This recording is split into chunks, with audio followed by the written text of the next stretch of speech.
Yi Mo got the silver heart grass very easily. He also found a piece of deep-sea buttonwood at Dao Xian's place. This made Yi Mo very excited and feel it was worth the trip. Yi Mo got the silver heart grass very easily. He also found a piece of deep-sea buttonwood at Dao Xian's place.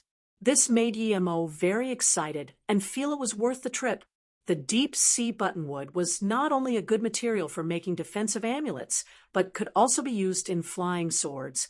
Once a flying sword has deep-sea buttonwood inside it, its defensive attributes would greatly increase.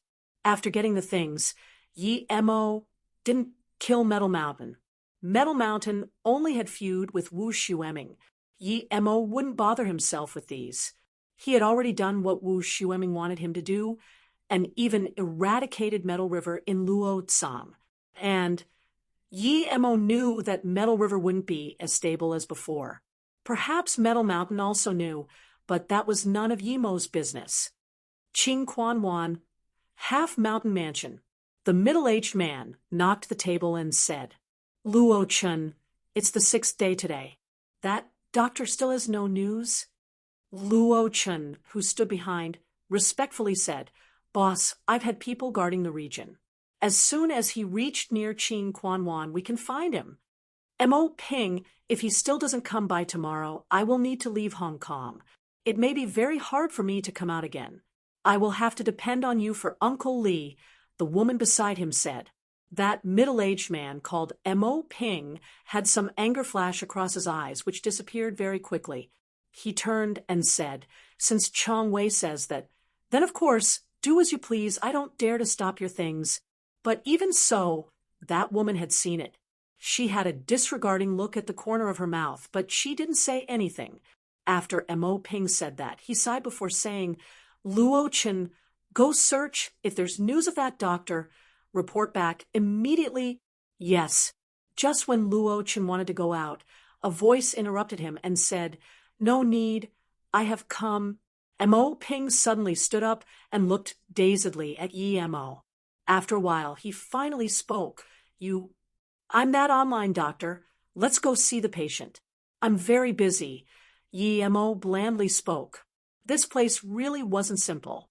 There were people guarding from the bottom to the waist of the mountain. He didn't know who the owner of this place was, but Yi Mo was sure he wasn't in the underground world. Otherwise, that person should be at the meeting last night.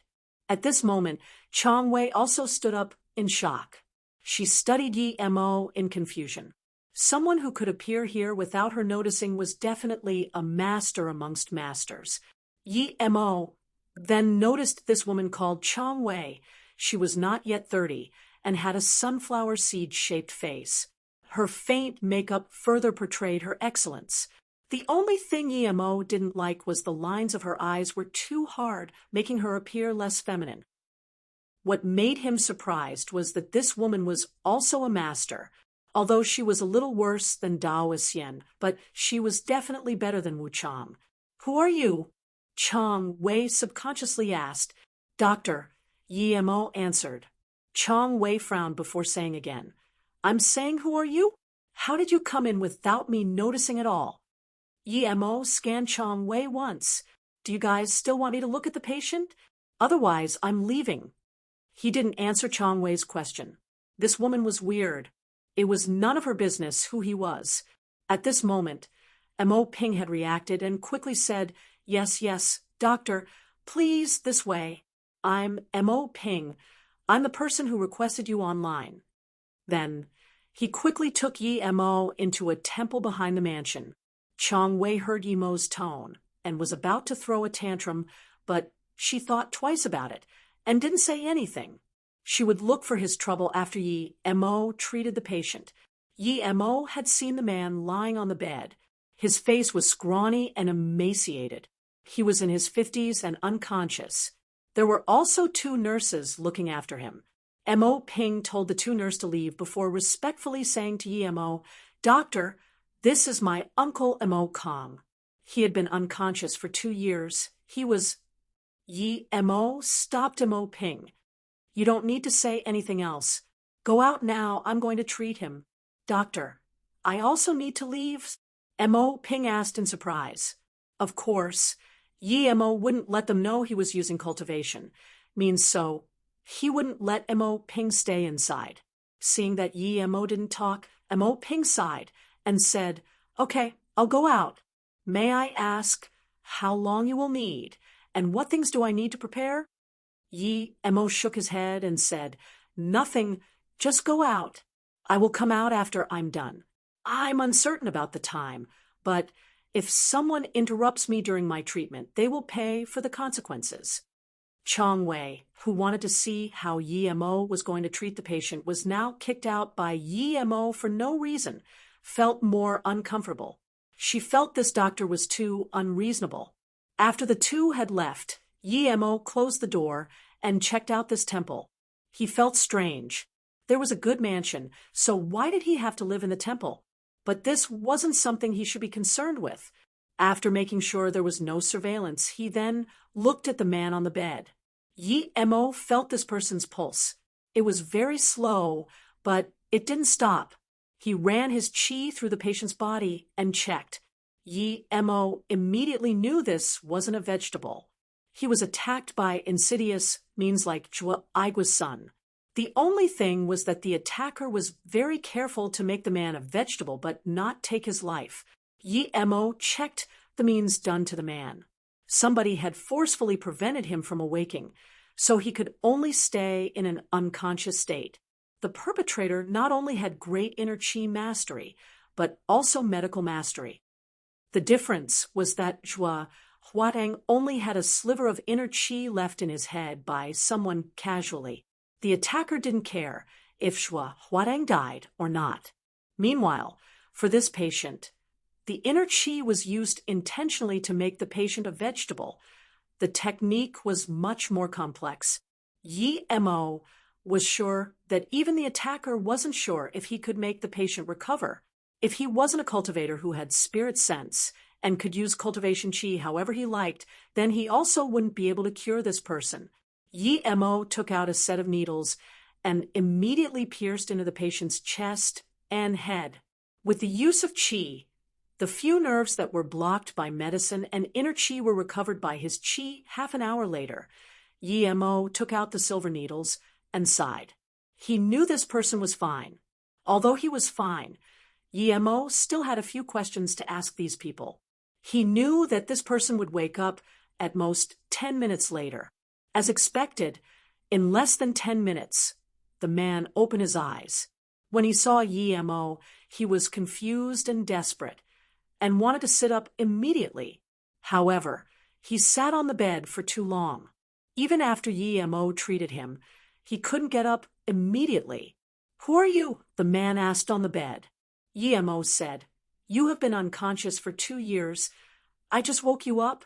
The man frowned as though thinking something, but soon his face changed immediately and said, Where am I? How can you save me? Seeing his face, Yi Mo knew he must have remembered something, so he could only say, This is Qing Quan Wan in a private property in Hong Kong.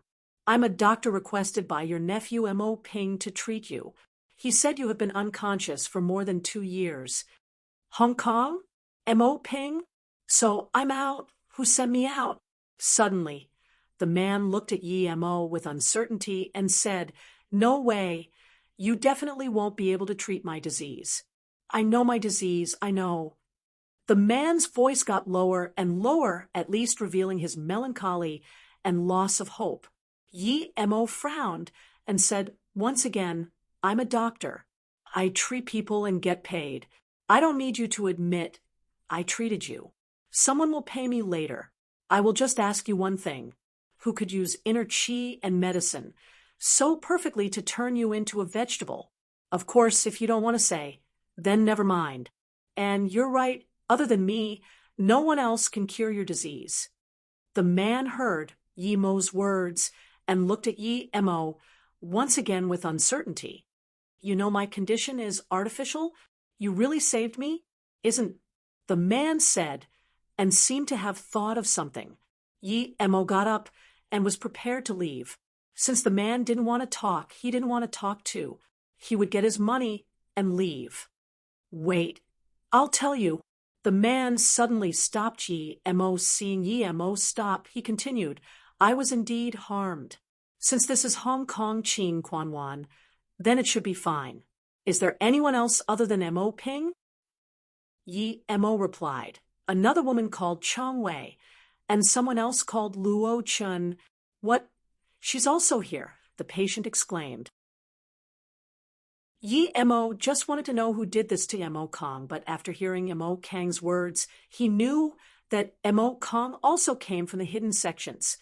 Yi Mo just wanted to know who did this to Mo Kong, but after hearing Mo Kang's words, he knew that Mo Kong also came from the hidden sections 23 years ago.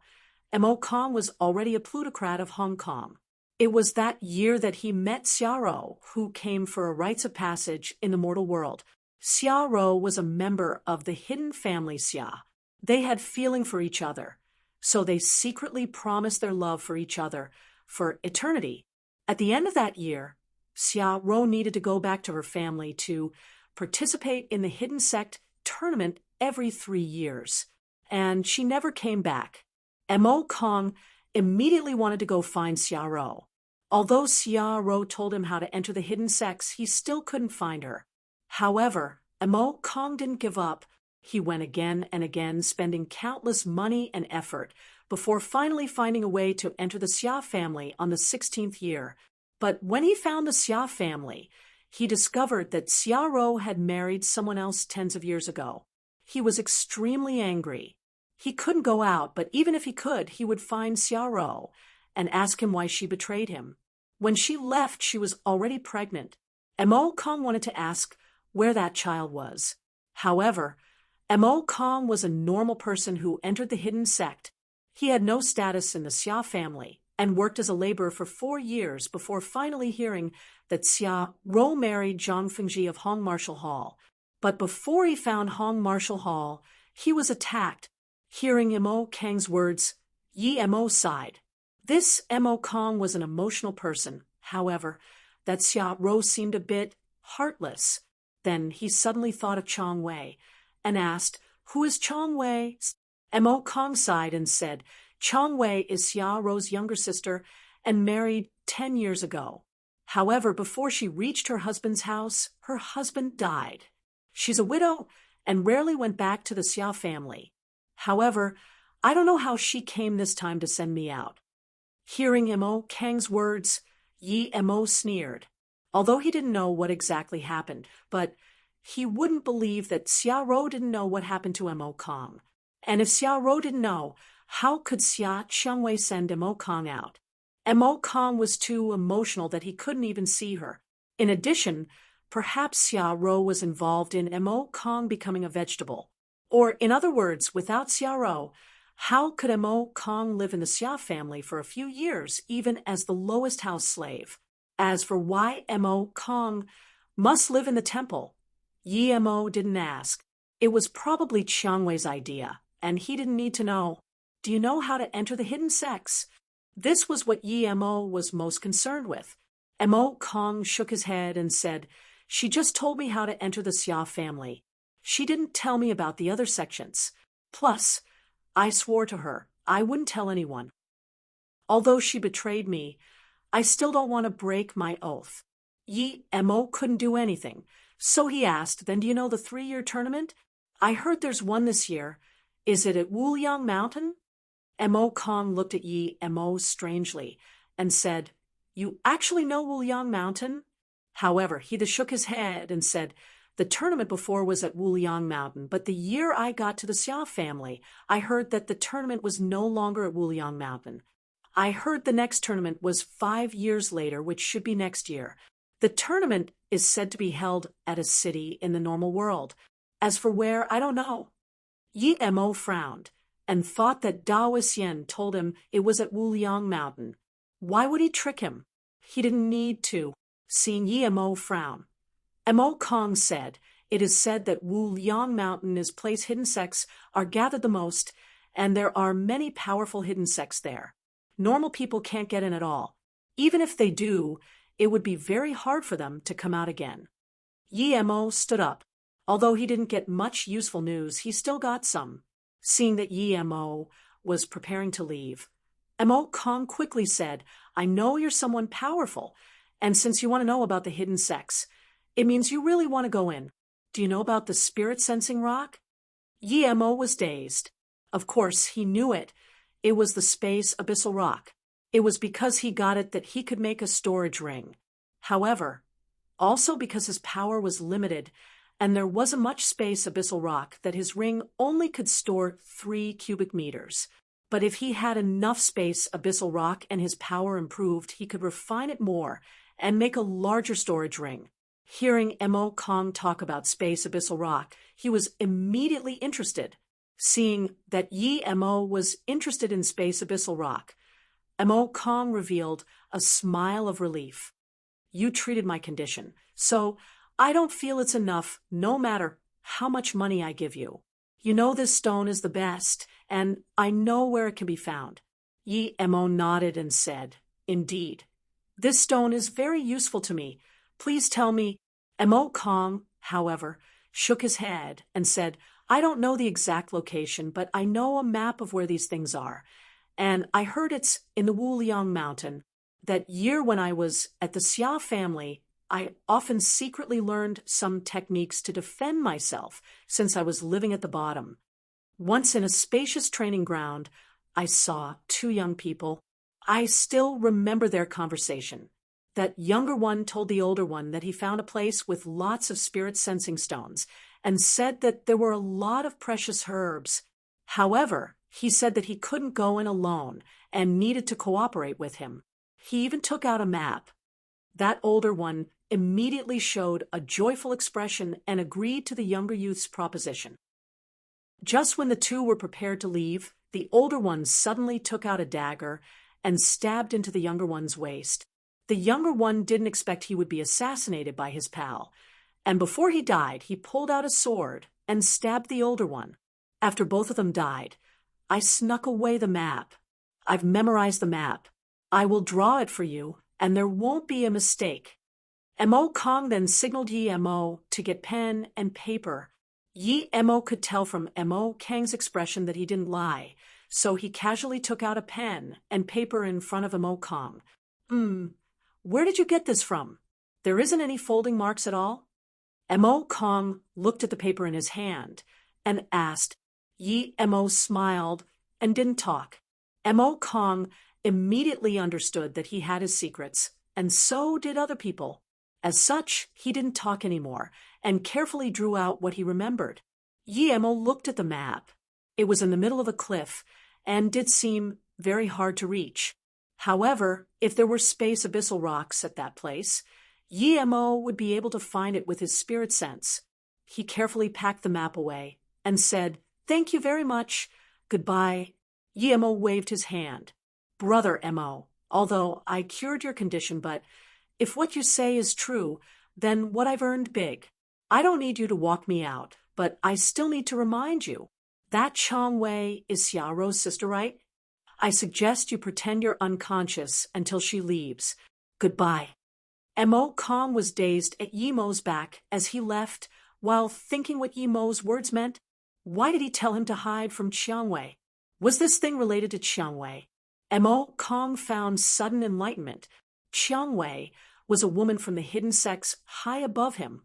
Why would she send him out, even if it was convenient for her? There was no way unless someone told her to. Who could tell her to do that? Xiaorou or Zhang Fengji? Mo Kang's brains flashed, as if he was about to grasp something but eventually missed that tiny piece. He suddenly felt Yi Mo was right. No matter what, he couldn't tell Chiang Wei that he was awake. If Xiaorou requests Chiang Wei to send him out, then she also knew that he couldn't be cured. Then, why did she still get someone to send him out? If Zhang Fengji requested Chiang Wei to do this, it meant that he had reached accordance with Xiaorou. That means he must not reveal he had woken up. Thinking about this, Mo Kong gradually understood. Although there were still many things he didn't understand, but one thing was certain, and that was Xiaorou quite possibly knew of his circumstance. That doctor obviously noticed it. He has such an intricate brain. Seeing Yi Mo walk out, Mo Ping, who was extremely worried. He rushed up and asked, "How is it, doctor? How is my uncle?" Yi Mo saw that Mo Ping had real care in his eyes. He helpless shook his head and said, "The situation is a bit difficult. I can't wake him up now, but I'll go back and think of ways." Hearing Yi Mo's words, Mo Ping's eyes were full of extreme disappointment. He immediately walked into the temple and didn't even mention about payment. That woman also had a contemptuous look while sneering. "I thought you were very capable. It seems you are just garbage." Yi Mo couldn't be bothered with her and turned to leave. If what Mo Kong said was true, then it meant that he had received more than enough payment. "Stop," the woman suddenly called out to Yi Mo. "What else do you want?" Yi Mo turned around and looked at Chong Wei. His spirit sense noticed that there was something different about Chong Wei's face, but he couldn't tell what exactly it was. "What else do you want?" Yi Mo turned around and looked at Chong Wei. His spirit sense noticed that there was something different about Chong Wei's face, but he couldn't tell what exactly it was. Chong Wei saw Yi Mo's plain face and was immediately angered. Her left leg suddenly kicked towards Yi Mo with lightning-fast speed. It was obvious that she wanted to kick over Yi Mo and teach him a lesson, seeing that her leg was about to reach, and Yi Mo didn't do anything. Chong Wei felt relieved. It seemed that she overestimated this doctor. He didn't even time to react, much less counterattack. She didn't know how Mo Ping's people were so useless. Someone like this walked in, and they didn't even know. But the next moment, her face froze. She felt a sudden excruciating pain. Her leg bone made cracking sounds. Not only did Yi Mo counterattack, but without holding back. If Chong Wei wasn't so careless, she wouldn't have her leg broken by Yi Mo in one move. But now, she could only hatefully sit on the ground and watch Yi Mo leave. Yi Mo was scared that his silver heart grass would wither if he left it in his storage ring too long, so he wanted to rush back to Luotsang and plant it. After leaving Qing Shui Wan, Yi Mo thought about whether he should buy a ticket and go invisible and ride the plane. Then, a woman in her 40s carried a little girl that was about 5 or 6 and rushed over. There was also a 10-year-old boy behind her. The woman seemed very distraught, as if running away from something. When she saw Yi Mo, she quickly avoided him. She was probably being chased. These things happen too much every day, and Yi Mo didn't take note of it. But soon, Yi Mo knew why, because a few men stopped in front of the woman. One of them, Yi Mo had seen before at the meeting last night. He was a bodyguard standing behind Xiao Bianyi. These people stopped the woman and reached out to grab the little girl in her hands. Yi Mo smiled and thought of how he should buy a plane ticket. He waved to that bodyguard and said, "Hey you, the one wearing the gray shirt, come here." Only that bodyguard wearing the gray shirt was called. As for the surrounding people, they all shook their heads. This young man didn't want to live. That was a person from Western Sands. He dared to wave at them to come over. As expected, the gray shirt turned around fiercely and looked. His lackeys had surrounded Yi Mo. "It's you." The gray shirt just said 2 words, and his face immediately changed. He quickly ran to Yi Mo and bowed. "Predecessor Mo, I didn't know it was you." Yi Mo knew he would know him, so he coldly said, "Help me buy a ticket to Beijing." He could only go to Beijing first before changing to Luotsang. Then Yi Mo took out his identity and some money. The gray shirt respectfully took the identity, but rejected Yi Mo's money. "I'll do it right away. I have a lot of money here. No need for yours, predecessor. I'm Lin Long, a subordinate of Western Sand, Master Jiao." Yi Mo nodded and casually said, "I know you're Jiao Bianyi's bodyguard, and you don't need to call me predecessor. I'll be waiting for you at that Western restaurant there. Make it quick." The gray shirt respectfully said, "Yes, Brother Mo. I'll be leaving first." Then Lin Long quickly took his men and left and didn't even dare to capture that middle-aged woman. Not only was Lin Long's lackey shocked, but even the way in which people looked at Yi Mo also changed. They thought that someone who could make people from Western Sand so scared must be worse. Soon, no one dared to look at Yi Mo, and all left. That woman saw the hoodlums had left her and didn't dare to stay here. She didn't even dare to thank Yi Mo and took the little girl and boy and ran. Yi Mo scanned the woman. He made Lin Long buy a ticket for him, since he didn't have a passport to buy a plane ticket, but at the same time, he also had the intention of helping the woman. He didn't know who was right and wrong. He didn't want to know anything, but he thought, what good thing could Western Sand do? Yi Mo walked into the Western restaurant and sat down at a place next to the window. He ordered something and ate. Yi Mo believed that it was all too easy for these people to buy a plane ticket in Hong Kong. They should be very quick. There wasn't much people at the restaurant now, but when he ordered more and more people came. Soon, this restaurant was filled. Yi Mo ate as he thought about how long Lin Long would take to get his thing done. Then he thought about that woman and the little girl. Yi Mo suddenly felt that little girl was familiar, and he seemed to have seen them somewhere before. But then he shook his head. He pretty much would never forget someone he saw. Friend, sorry, I've asked my girlfriend to eat here later. I want this position because it was the position I met her last time. Could you please make things convenient for me? Thank you very much. This is a check to express my gratitude. A temperamental youth walked in front of youth and spoke with a very polite tone. Yi Mo scanned the restaurant and frowned. This restaurant was full. If he gave the spot to this person, then he would have nowhere to sit. That wasn't the main thing. The main thing was he hasn't finished eating yet. Although this youth was polite, but Yi Mo didn't like it. Your girlfriend is important, but so is my food and waiting for ticket. Since you want to invite your girlfriend, then you should have ordered a seat earlier. Can't you see I'm eating here? Yi Mo unhappily said.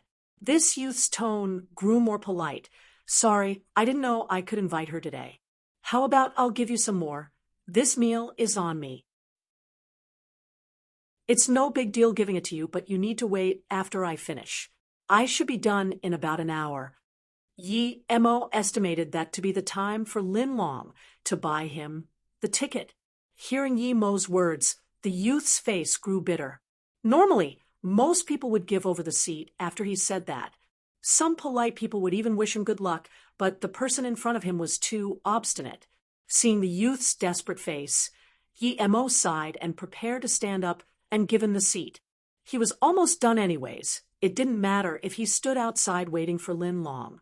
At this moment, the youth's phone rang. He quickly picked up and said, "Quick, bring Ms. Bing here at that Poland Street's Western cuisine." Yes. Yi Mo dazed, he finally remembered who that little girl was. He saw that girl in a picture at Yun Bing's house. Was she Yun Bing's child? But why was she at Hong Kong?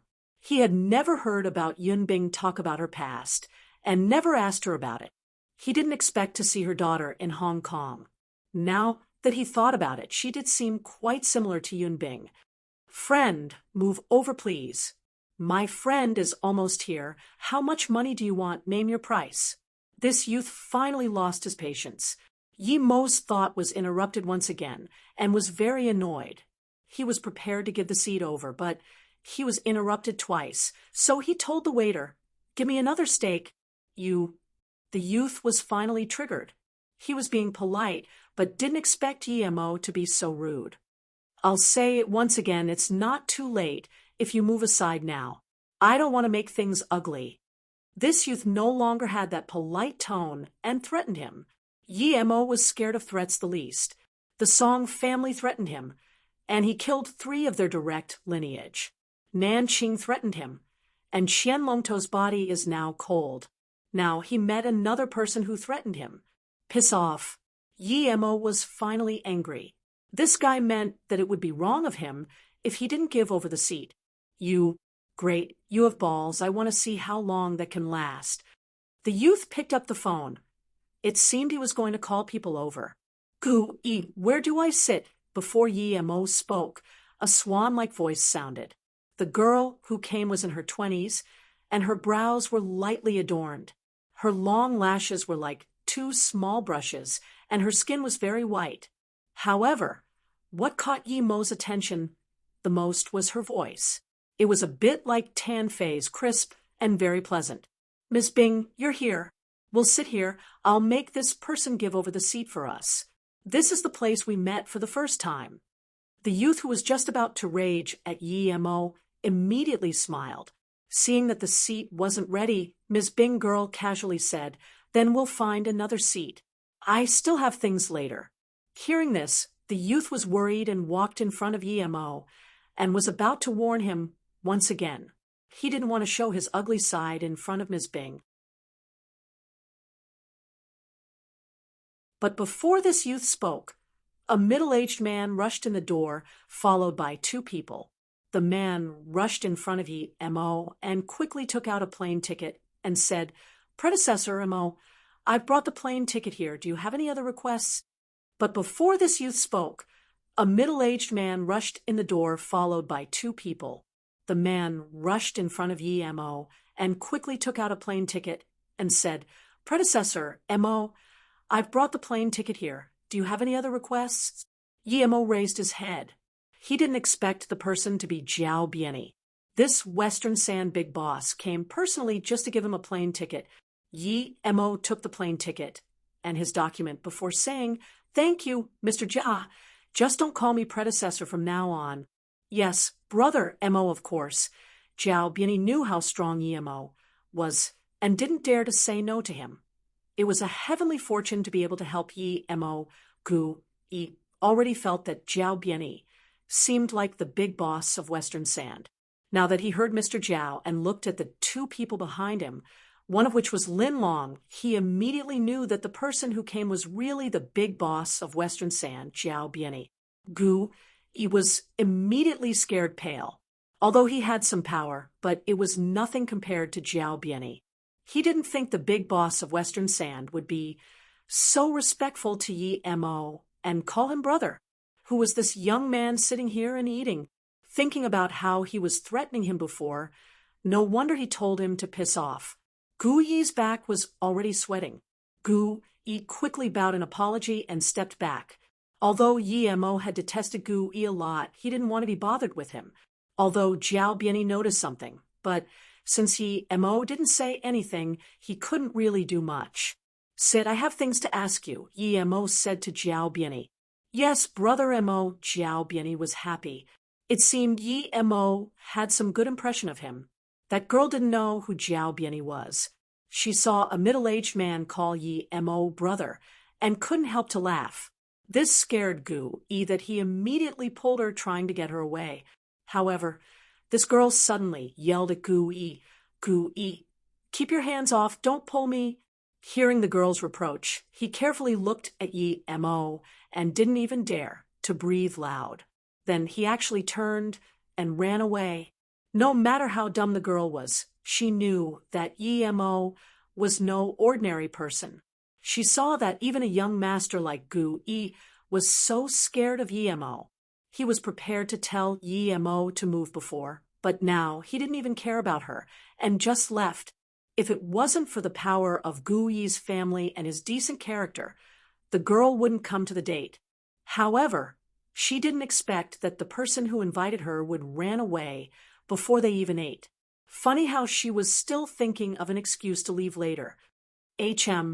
Are you called Shuring?" The girl didn't leave and studied Yi Mo before asking in surprise. Zhao Biani cursed, hoping this garrulous girl would go away. He finally got close to Yi Mo a little, and this retarded girl was talking nonsense. If it wasn't for Yi Mo, he would have gotten people to throw her out. Yi Mo looked at this girl in surprise. He thought that when he used the name Shuring, he already used Qi to obfuscate the camera. How did this person know him? Only Yunbing knew he was Shuring. Was this girl really related to Yunbing? Seeing Yi Mo was shocked, this girl just sat straight down. She knew she had guessed right and said in a satisfied manner, "Because I'm the person who admires Shuring the most." I've watched his fighting recording countless times. Your body shape looks like him. This isn't the main thing. It's primarily because I'm really good at dealing with tapes. As long as I have an approximate face, I can refine it out. Although you have more defined features than the image I refined, but you still look quite similar. Yemo helplessly said, Yes, I am Shering. That isn't my real name. My real name is Yemo. Ah, it really is you. I'm so lucky. You don't know how many people in my school admires you.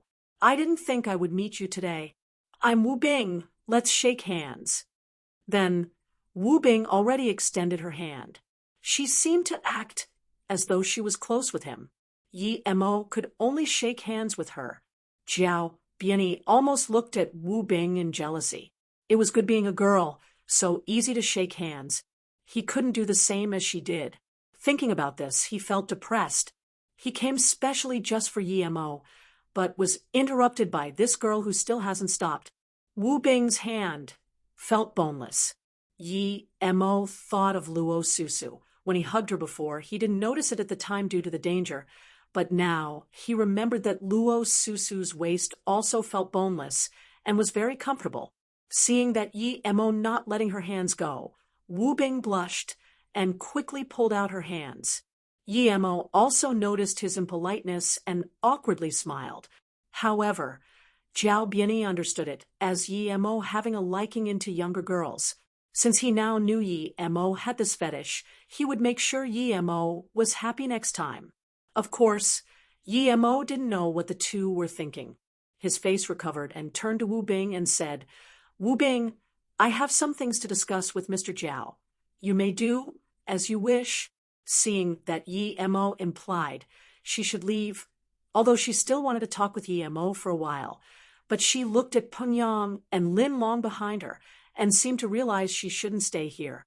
She immediately stood up and said, Brother Yi, you are my idol. Can you leave me your number?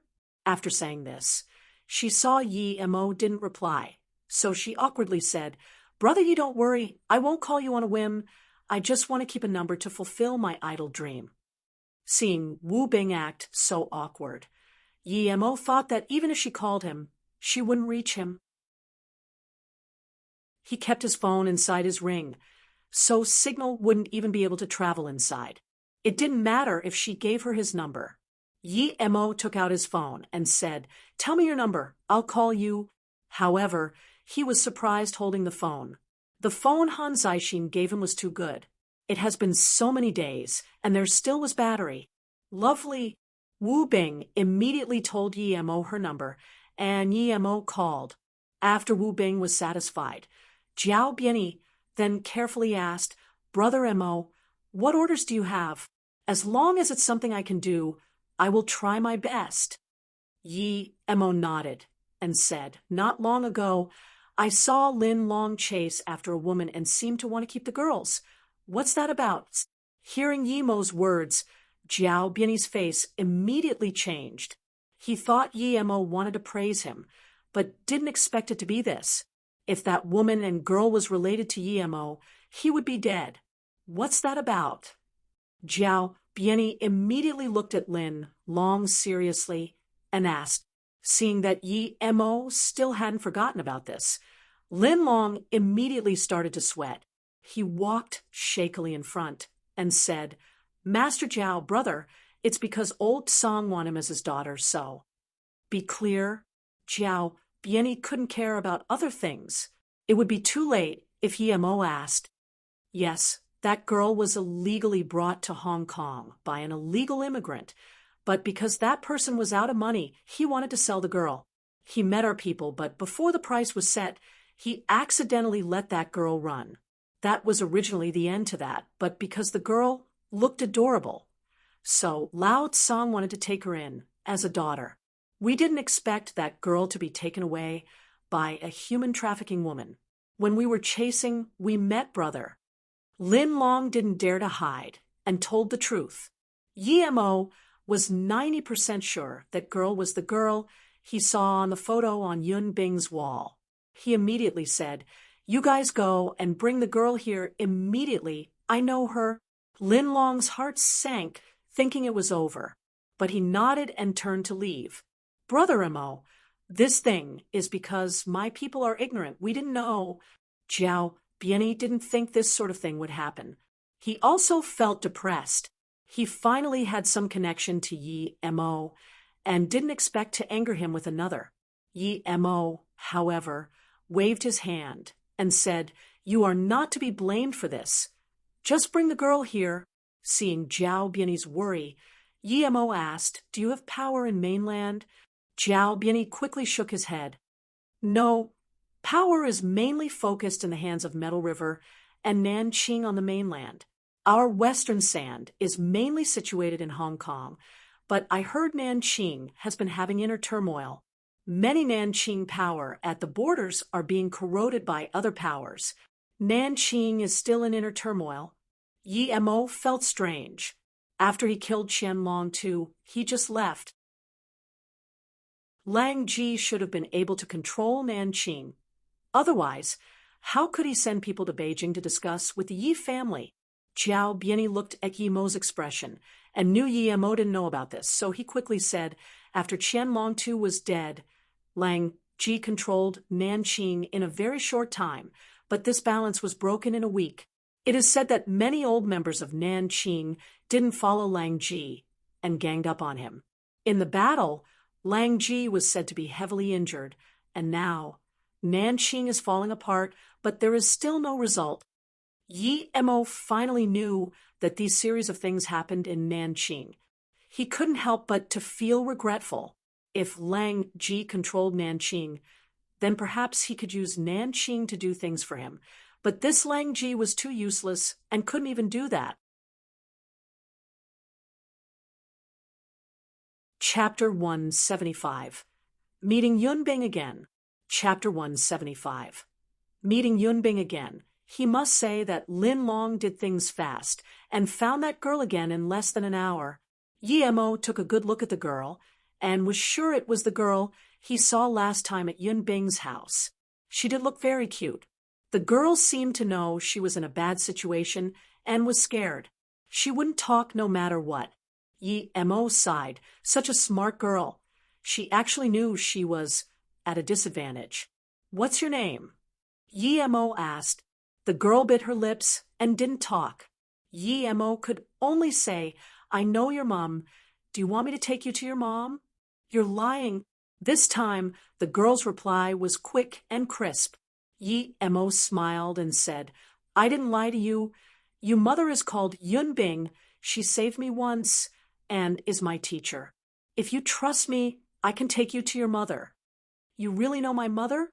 "I'm Tingting. If you can really take me to my mother, I will go with you." Obviously, the girl was believing what Yi Mo was saying. This also meant that she knew about her mom's situation. Before Yi Mo replied, the phone on the table suddenly rung. Ever since he got the phone from Han Zixin, he had never picked up a call and always kept it in his storage ring. Even if someone called, it wouldn't reach. He didn't expect that as soon as he took it out, someone would call him. Yi Mo picked up the call, and soon there was a joyful voice. "Leader, I have reached him." Han Zixin's voice immediately sounded, "Brother Yi, your phone is really hard to reach. Finally, I reached you today." Yi Mo frowned. He was scared of Han Zixin looking for business with him, but now it came. "Sorry, Brother Yi, I really need your help this time. If you are free, come to Beijing. We'll talk in person." It's hard to explain on the phone. Although Han Zixin said sorry, his tone didn't sound like he was sorry at all. Yi Mo helplessly hung up. He was going by Beijing anyways to see Ling and Zifeng, so he might as well go and see Han Zixin. Yi Mo stood up and said to Jiao Biani, "You found Tingting. I owe you one. I'm going to leave with Tingting now." Hearing Yi Mo's words, Jiao Biani's face erupted with joy. Although Yi Mo didn't leave any contact methods, but he promised he owed him one. This couldn't be bought with money. He knew how strong Yi Mo was, so how powerful was his promise? What couldn't he do? He didn't leave a contact method, meaning that if it wasn't something big, then don't bother him. If he really couldn't deal with the situation, then try and find him. Moreover, it could also mean that if it was mafia wars, then don't ask him for help. Regardless of what it meant, since Yi-mo said that, it meant a lot to Jiao Bianyi.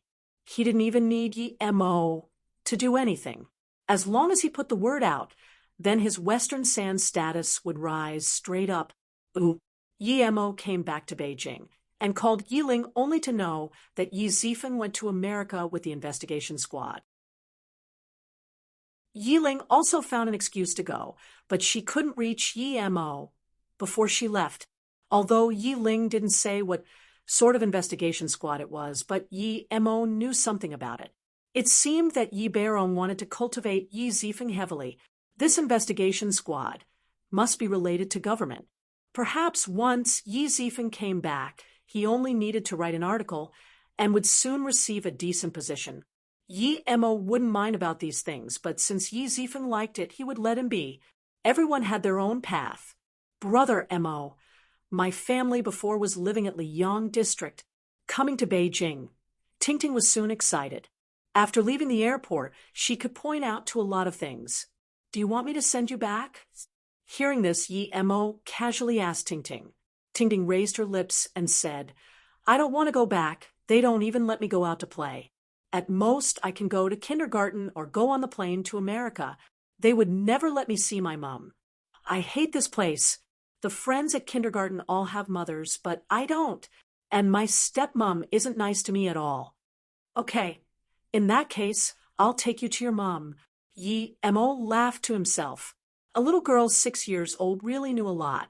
Brother Mo, this district is where I lived before.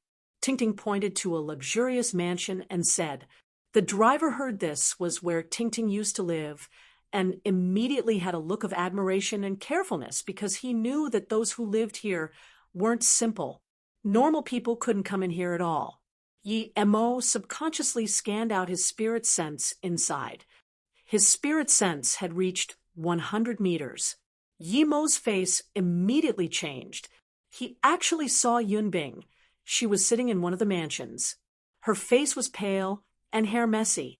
She just kept shaking her head while saying something. Her eyes were red. Driver, stop the car. Yi-mo immediately felt something happened to Yunbing. Brother Mo, are you going to take me to where I lived before? Tingting saw that Yi-mo took her and flipped over the wall to get in. She felt this was fun, but still asked worriedly, I'll take you to see your mother.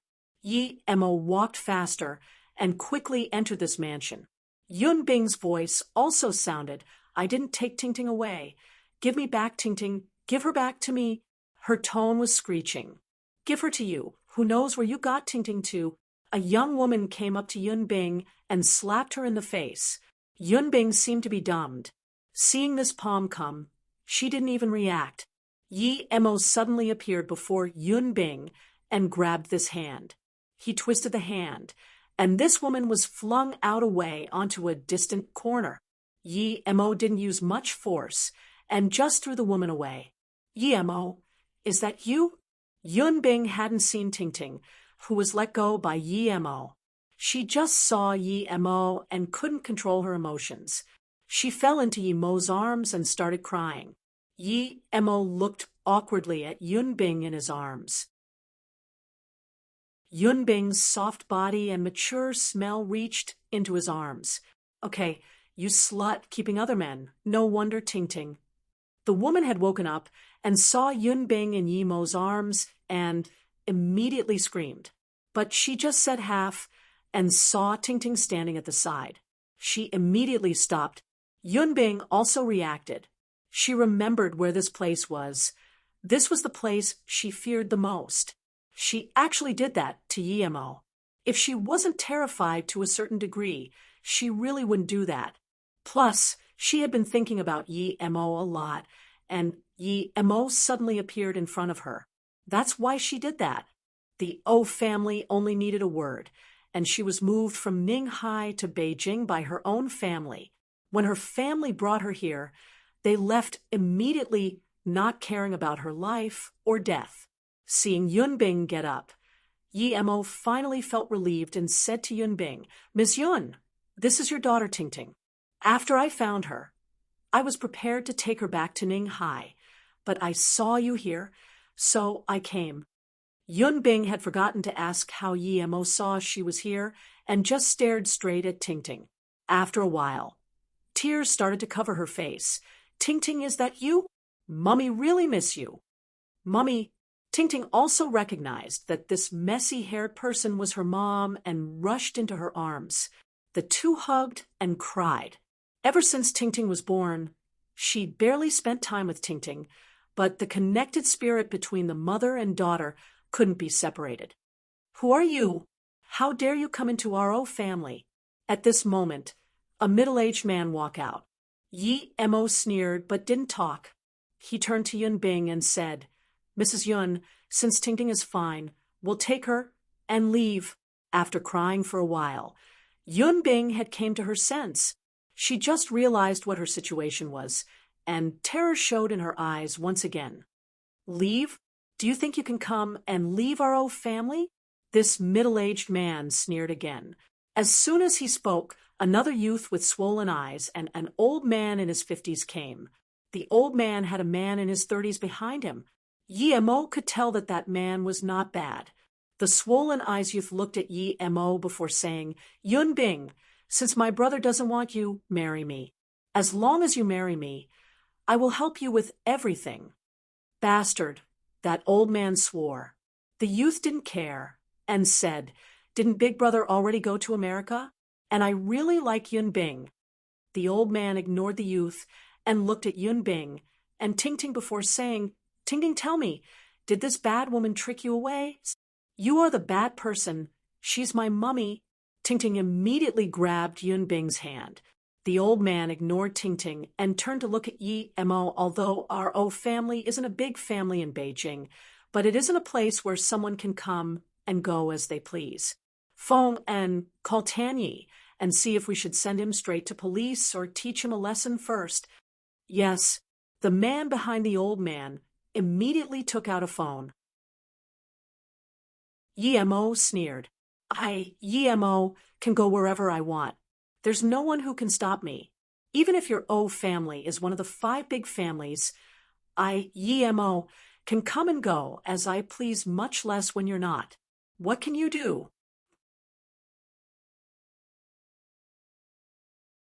Chapter 176.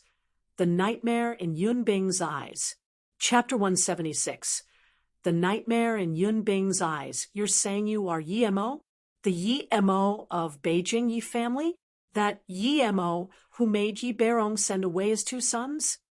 The old man didn't continue, but he was already sure that this Yi Mo was indeed that Yi Mo. If he really was that abandoned son of the Yi family, then that meant he was the person even the Song family didn't dare to mess with him, much less his family, that was lesser than the Song family. This Yi Mo had killed more than a few of the Song family's people. Last week, the moment before Song Xiaochen died, he said he understood. No one knew what he understood, but everyone speculated that it should be related to Yi Mo, even though everyone in the Song family knew that Song Xiaochen was killed by Yi Mo. Still no one dared to find Yi Mo. The Song family didn't even dare to touch Yi Mo, so Yi Mo wasn't bluffing at all when he said he wasn't afraid of the family. Although this old man didn't know why the Song family was so scared of Yi Mo, but he knew that although the leader of the Song family, Song Qiming, was careful, there was no way that he would give up revenge on the person who killed his son. So there must be scarier things about Yi Mo that he, Jinlong, didn't know. Jinlong's face looked bad. It wasn't that he didn't want Yi Mo to leave, but that he regretted what he said just then. Why didn't he investigate Yi Mo and at least know what he looked like? Although he was sure that the family wouldn't be afraid of Yi Mo, he didn't want to have to fight Yi Mo first and let other people get the advantage. If Jinling could realize this problem, so could that middle-aged man. A slightly famous family in Beijing would have heard of Yi Mo's name. Before Yi Mo appeared in Beijing, there were the 6 most cocky young masters. They were very cocky, but since Yi Mo appeared in Beijing, one of them has been sent away and one was killed. The remaining 4 were all sent away by their family for fear of meeting Yi Mo. But now the O family sent their young master to America, but Yi Mo found them. Very cocky are you? I'll kick you to death. That bulging-eyed youth saw Yun Bing hide fearfully behind Yi Mo and was very angry. Why didn't she hide behind him? He finally couldn't resist it after hearing Yi Mo's words and kicked to Yi Mo. It was too late now for O Jinlong to stop him out. Yi Mo looked at this youth coldly and also kicked back. Yi Mo's leg landed on the youth's knee. There was a teeth-rubbing sound, and Yi Mo's feet continued as it landed on the youth's chest. The youth was kicked out many meters away until he crashed on the wall and fell down.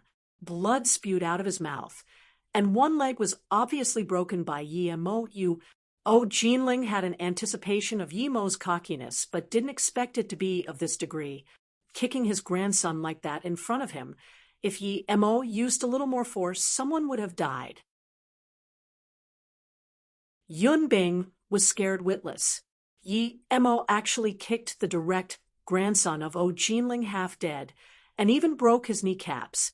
How could she not be scared? She just thought about what should we do now. Yi Mo got into a feud with the O family because of her. She could only try to think of ways for Yi Mo to get away as far as possible.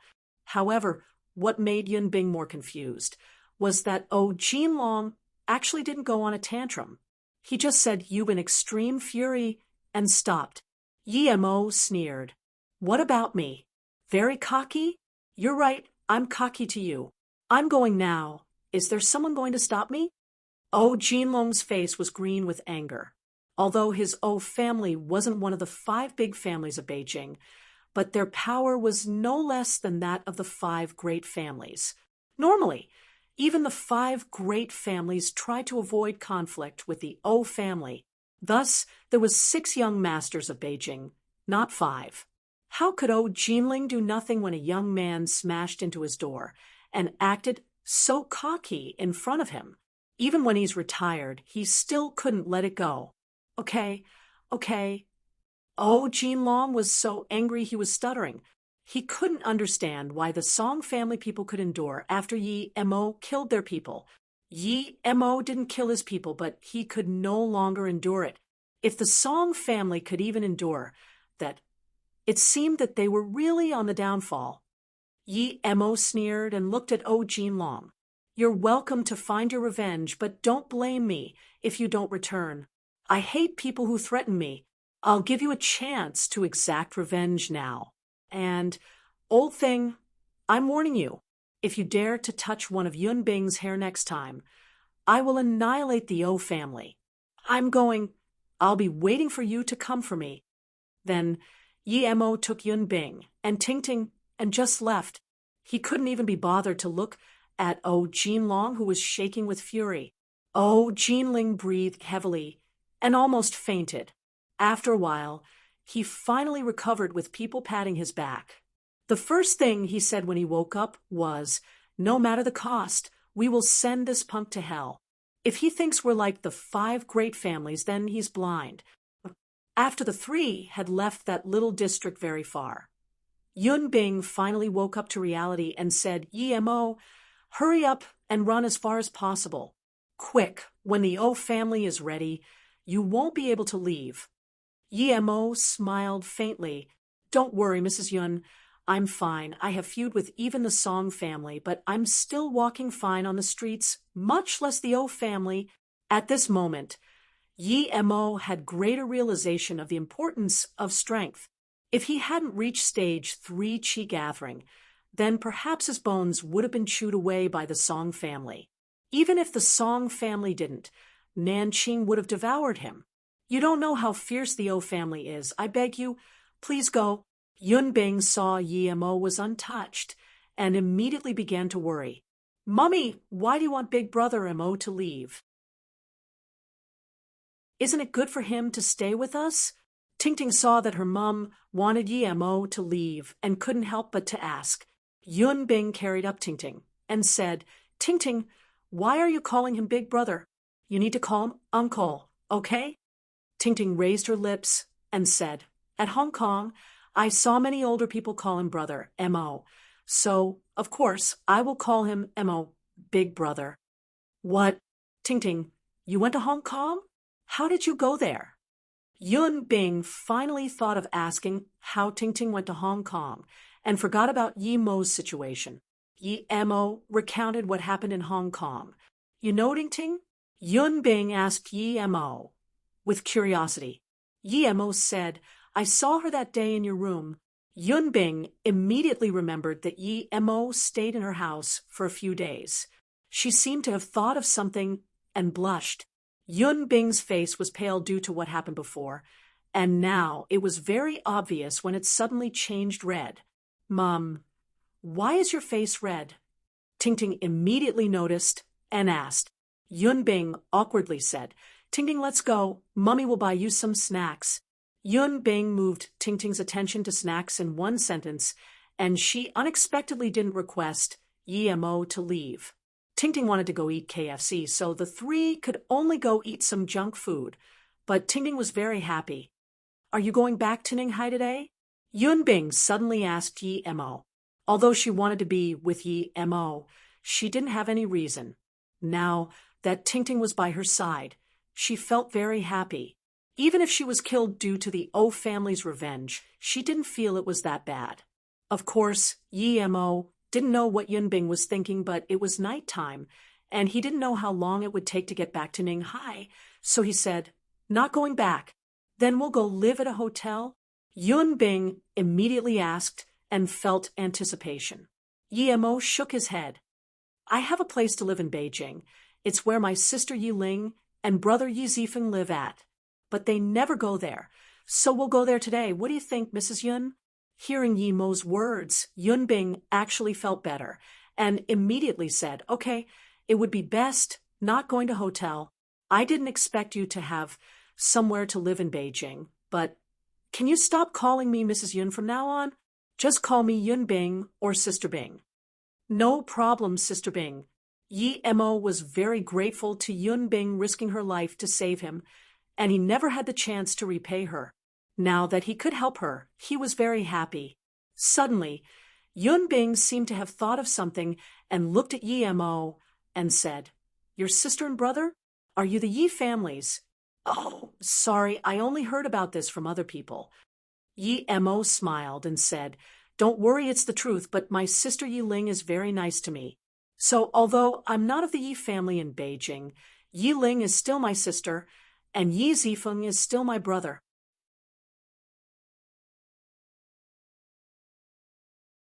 Chapter 177. Is there going to be a spark? Chapter 177. Is there going to be a spark? Yi Mo arranged Yun Bing and Ting Ting into Yi Ling's room, while he slept in Yi Zifeng's room. Ting Ting had been very tired going from Hong Kong to Beijing. She went to bed early after having a shower. However, Yun Bing stayed on the bed, unable to sleep. She was thinking about what Yi Mo was doing, and how he knew that she was forcefully sent to the O family. Yi Mo, however, was looking through those materials in the room. He was still missing a few materials to make the flying sword, so he packed them away and took out the map Mo Kong drew him. If what Mo Kong said was true, then he must go to that place. Even if there wasn't space abyssal rock, those precious herbs would be very important to him. After cultivating for 2 hours, Yi Mo was prepared to sleep when his door was knocked. Yi Mo subconsciously scanned out with his spirit sense and saw Yun Bing wearing her pajamas standing at the door. Her face was still a bit red. Sick? Didn't really look like it. Yi Mo opened the door and was just about to talk when Yun Bing rushed into his arms. He felt a soft, pleasant-scented body as his head buzzed. He just cultivated, and his blood was gushing. At this time, Yun Bing rushed into his arms, and so he was astonished. Yun Bing didn't think much. She was just really grateful to Yi Mo from the depth of her heart. If it wasn't for Yi Mo, she wouldn't even be able to see Ting Ting and would have probably died a few months ago. Yi Mo gave her a sense of security. She really liked that feeling. It made her peaceful. and she really enjoyed it. When Yemo left, she always longed for that feeling. Sometimes she thought she shouldn't. She was a few years older than Yemo, and Yemo was her student. How could she think like that? But today on the bed, she kept thinking about Yemo. She really couldn't fall asleep. She pumped courage for herself for a long time before finally having the guts to knock on Yemo's door. She really liked sleeping beside Yemo. That sense of comfort and serenity, she really liked it. Furthermore, in her heart, Yemo was impotent, so he couldn't do anything. Even if she slept by Yemo, Yemo wouldn't do anything to her.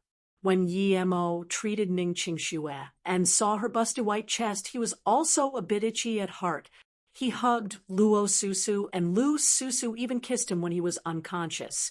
Although it wasn't intentional, his heart still rippled after thinking about it. But no matter what, he had never felt such a hot sensation like now. Yun Bing was like a ball of fire, a soft ball that gradually surrounded him. He just finished cultivation, and this soft heat latched onto him, making him unable to hold on. He never had sex, but it didn't mean he didn't know about it. His body immediately started to react. The moment Yun Bing hugged Yemo closely, she was so comfortable she almost moaned. After a long time, she could finally fall asleep in Yemo's arms. Even if the O family took revenge on them tomorrow, at least she had a great night. But Yun Bing immediately felt something was wrong. She felt a hot, sturdy rod against her stomach. What was it? She subconsciously grabbed it. She immediately reacted. Before she was fully aware of what happened, she was so scared she ran out of the room and went into her own. She closed the door and breathed heavily. Yemo's body wasn't what she thought it was. He was very normal. After a long time, Yun Bing asked herself, why did she run?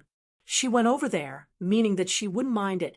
Yun Bing understood that the reason she had the guts to knock on Yemo's door was because she knew Yemo couldn't do that. But the reality was the opposite. Not only could Yemo do that, he was also very sturdy and healthy. At least she grabbed it with her own hands, and it was really... Yun Bing felt her face was hot and started to regret. She should have stayed. She suddenly really wanted it, but she had the courage to go to Yemo's room because she didn't think about it. Now that she thought about it and knew that Yemo could do it, she no longer had the courage to go over. She suddenly really hoped Yemo would come and call her over, and she would immediately go. She felt her face was burning and heart pumping fast. For 28 years, she never had such thoughts and strong desires.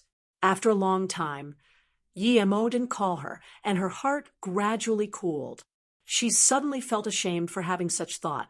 She felt she was trying to entice Yemo. Yemo didn't expect Yun Bing to scream and run after finding out that he was normal and felt a little awkward. He understood why Yun Bing came. Although Yemo was aroused by Yun Bing just then, he was a cultivator. After a few spirit cleansing chants, he suppressed his fire. Yemo laid on the bed, reminiscing Yun Bing. Her body was very soft and bouncy. He had seen her nude before, but never like today with fire and desperation. He remembered that Tian He. She was also wearing pajamas and hugged him. He remembered he also reacted that day. Was it related to what he was cultivating? How could he not deal with this little enticement? Although Yemo didn't know why Yun Bing came to find him at night, he knew that since she came, she wouldn't reject him too much. If he went now and shamelessly pursued her, perhaps she would agree. Yemo shook his head. He felt that if something happened between him and Yun Bing now, it would be complete lust. Although he felt Yun Bing was a good person, he wasn't at the degree of falling in love with her. Love? Yemo suddenly thought of Luo Ying and Lu Susu.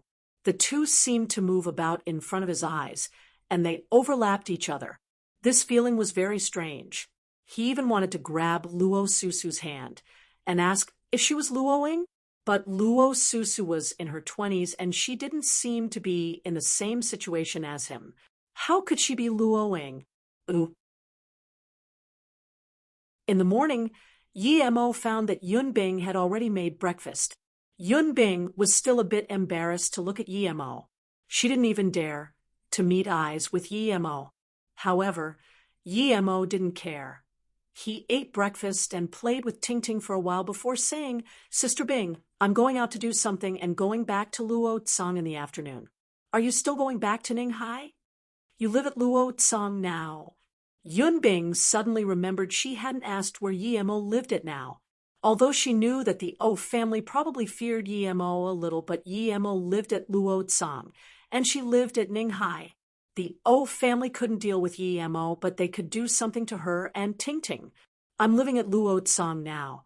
But Yi Mo saw the worry in Yun Bing's eyes and thought for a while before saying, "Don't worry about the O family. I will remove this threat for you." Yi Mo's phone couldn't be reached again. Just when Han Zixin was worried, he received news that Yi Mo came to Beijing and caused some trouble at the O family. Han Zixin's eyes brightened up. He was just thinking about how to make Yi Mo submit himself. But now Yi Mo went to start trouble with the O family. This Yi Mo was a restless one. "Brother Han, are you thinking of some nasty idea again, making me do free labor?" Just when Han Zixin was thinking about how to make Yi Mo do things for him willingly, Yi Mo's voice suddenly appeared by his ear, scaring Han Zixin that he almost jumped. His place was heavily guarded. How did the guards not notice him when Yi Mo came? "How did you come in?" Han Zixin looked at Yi Mo in surprise and asked. Yi Mo smiled and said, "It's not important how I came in. What's important is what you want with me. Otherwise, I'm going back. I'm really busy lately. I don't have time to chat with you." Han Zixin laughed and put aside how Yi Mo came in. He thought if Yi Mo didn't have some power, he wouldn't need him in the first place. "Of course I need your help. You must not decline. It said very clearly on our agreement last time." Han Zixin quickly said. He was afraid Yi Mo would say he had no time. Yi Mo smiled and said, "Indeed, I especially took out the agreement and looked. It said very clearly, I will do something for flying snow once every 2 years, and this first time was after I chose real materials. Now, I haven't chosen anything yet. How can you make me help you? This is said clearly on the paper. Do you want me to show you?" Hearing Yi Mo's words, Han Zixin rubbed his head helplessly. He thought that he didn't need Yi Mo for normal things, and flying snow could deal with the problems 99% of the times, so he asked for Yi Mo to help once in 2 years. He didn't expect the trouble to come quick, so he had to beg Yi Mo to help. That's correct, but I really need your help this time. Although Zhang Ju is not bad, he is still missing something." Han Zixin knew he had no right to ask for Yi Mo to help this time, but he really couldn't find anyone better than Yi Mo. Yi Mo sneered but didn't talk. Although his cultivation was progressing slow now, but he didn't want to waste time on this. He would do as he said, and it wasn't yet time to fulfill his promise yet. "I can help you deal with the O family, and the O family is prepared to make a move on you." Han Zixin suddenly said. Yi Mo said plainly, "They are not a threat. The reason I didn't do anything yesterday was because Ting Ting was there. So I don't need you to mind this thing. Don't do something rash." Han Zixin quickly said.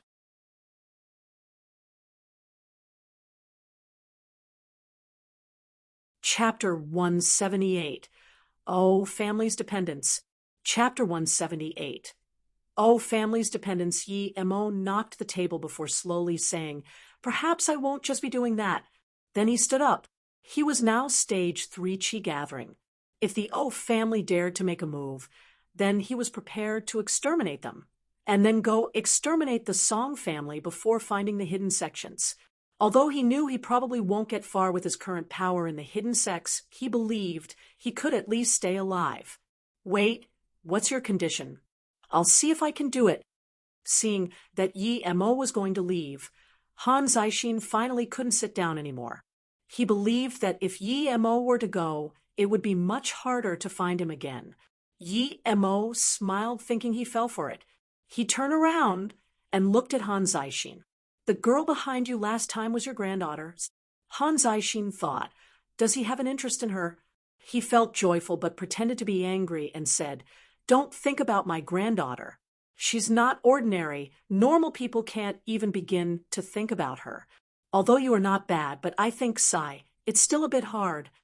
Han Zaixin knew that it was hard to find a person in the mortal world to marry her, but he really admired Yi Mo's abilities. If he really did like his granddaughter, then he wouldn't mind helping him. Yi Mo said, once again, Elder Han, you're thinking too much. Your granddaughter is so excellent. How can I dare to think about her? Plus, I already have someone I like. Don't worry about it, Elder Han. Then what do you mean? Han Zaixin asked annoyedly. Yi Mo said, if I guessed right, your daughter is from the hidden sex, right? My first condition is simple. That is, after I've done what you want, your granddaughter will lead me into the hidden sections. As long as I go in, she doesn't need to do anything else. Keep dreaming. Han Yan with an ice-cold face walked in. She was hiding behind the door while listening to Yi Mo's request. She quickly stepped out fearing that her grandpa would agree. Yi Mo smiled and didn't say anything. He knew where Han Yan was hiding. If he could enter the hidden sex with Han Yan's help, it would save him a lot of time. Even someone as rich as Mo Kong spent 16 years knowing the way and how to get Indiana. As such, this made Yi Mo worry about getting in the hidden sections. Han Zaixin waved his head. Don't mention this. This isn't something that only Yen Er could decide. If she brought you in, she wouldn't be able to get away with it herself. What's your second condition? Yi Mo shook his head and said, since we can't even agree on the first, there's no use talking about the second. Han Zaixin's mouth spasmed, thinking that this guy really stood firm. He turned and said to Han Yan, bring that and show him. Hearing about Yi Mo's ear moved and immediately focused his attention. Han Yan walked over helplessly and took out a wooden box. She opened it, and there was a pale green organ. It seemed like jade, but Yi Mo could tell it wasn't jade. Yi Mo took the stone and scanned it with his spirit sense. Green silver sand. You know this stone? This is a stone. Why do you call it sand? Han Yan subconsciously asked. Yi Mo put down the stone and said, this stone is useless for you. You can give it to me and count it as my first condition. If Yi Mo had this, then he would only be missing 2 materials to make his flying sword. Han Yan sneered. Good things are useless to me. You really overestimate yourself. Tell me, why is this big rock called sand? Yi Mo explained. Of course it's called sand. Did you think sand had to be very small? I've seen green silver sand much bigger than this, at least 10 times bigger. Han Yan had a look of disbelief. This guy really knew how to bluff. If Grandpa didn't value him so much, she would teach him a lesson. Although he was not bad, but he should probably be a far cry from her. But Grandpa had to say she couldn't do this alone and needed Yi Mo's help. Han Zaixin laughed and said, okay, this is yours. Let's hear your second condition. Yi Mo spoke. The second condition is, of course, to kick the O family out of the Beijing upper class. If you can't even do this, then I'd rather not have your green silver sand. It was impossible not to take the green silver sand. Yi Mo wanted to see how powerful Han Zaixin was. If it wasn't enough, then he would do it himself. The O family was scarier than the Song family. Yi Mo could tell from O Jinlong's arrogant expression. The Song family didn't dare to touch his family before something happened to him, but the O family dared to do so. Yi Ling and Yi Zifeng were still at Beijing. Han Zaixin thought for a while before saying, O family is nothing to worry about. However, they have one in the politics and one in martial arts. Oh, Tanya, don't worry about him. Although he has a pretty high position, but he has done too much illegal things. The reason we haven't brought him down is because of the other person in the O family. He's called O Tan Hu. He is a madman. He came from the hidden sex and isn't the least bit reasonable. Even we can't do anything about him. After he murders, he will escape to the hidden sects and come back after a while. We don't know why he can come and go out of the hidden sections. That time in Beijing. Never mind, let's not talk about this. I presume he might even be stronger than you. Not even Yen Er is a match for him. So before something happens to O Tanhu, I wouldn't touch the O family, but I can help you resolve the issue. Yi Mo sneered and said, No need, I'll deal with it myself. I'm genuinely trying to warn you, although you're not bad, but I feel you're not as strong as O Tanhu. Once you completely piss them off, and O Tanhu is involved, then that would be a certain death situation. Han Zixin worriedly said. Yi Mo didn't reply Han Zixin and said to himself, I need to go back to Luo Tsang once. Didn't you say you agreed to help me once? Why are you going back to Luo Tsang now?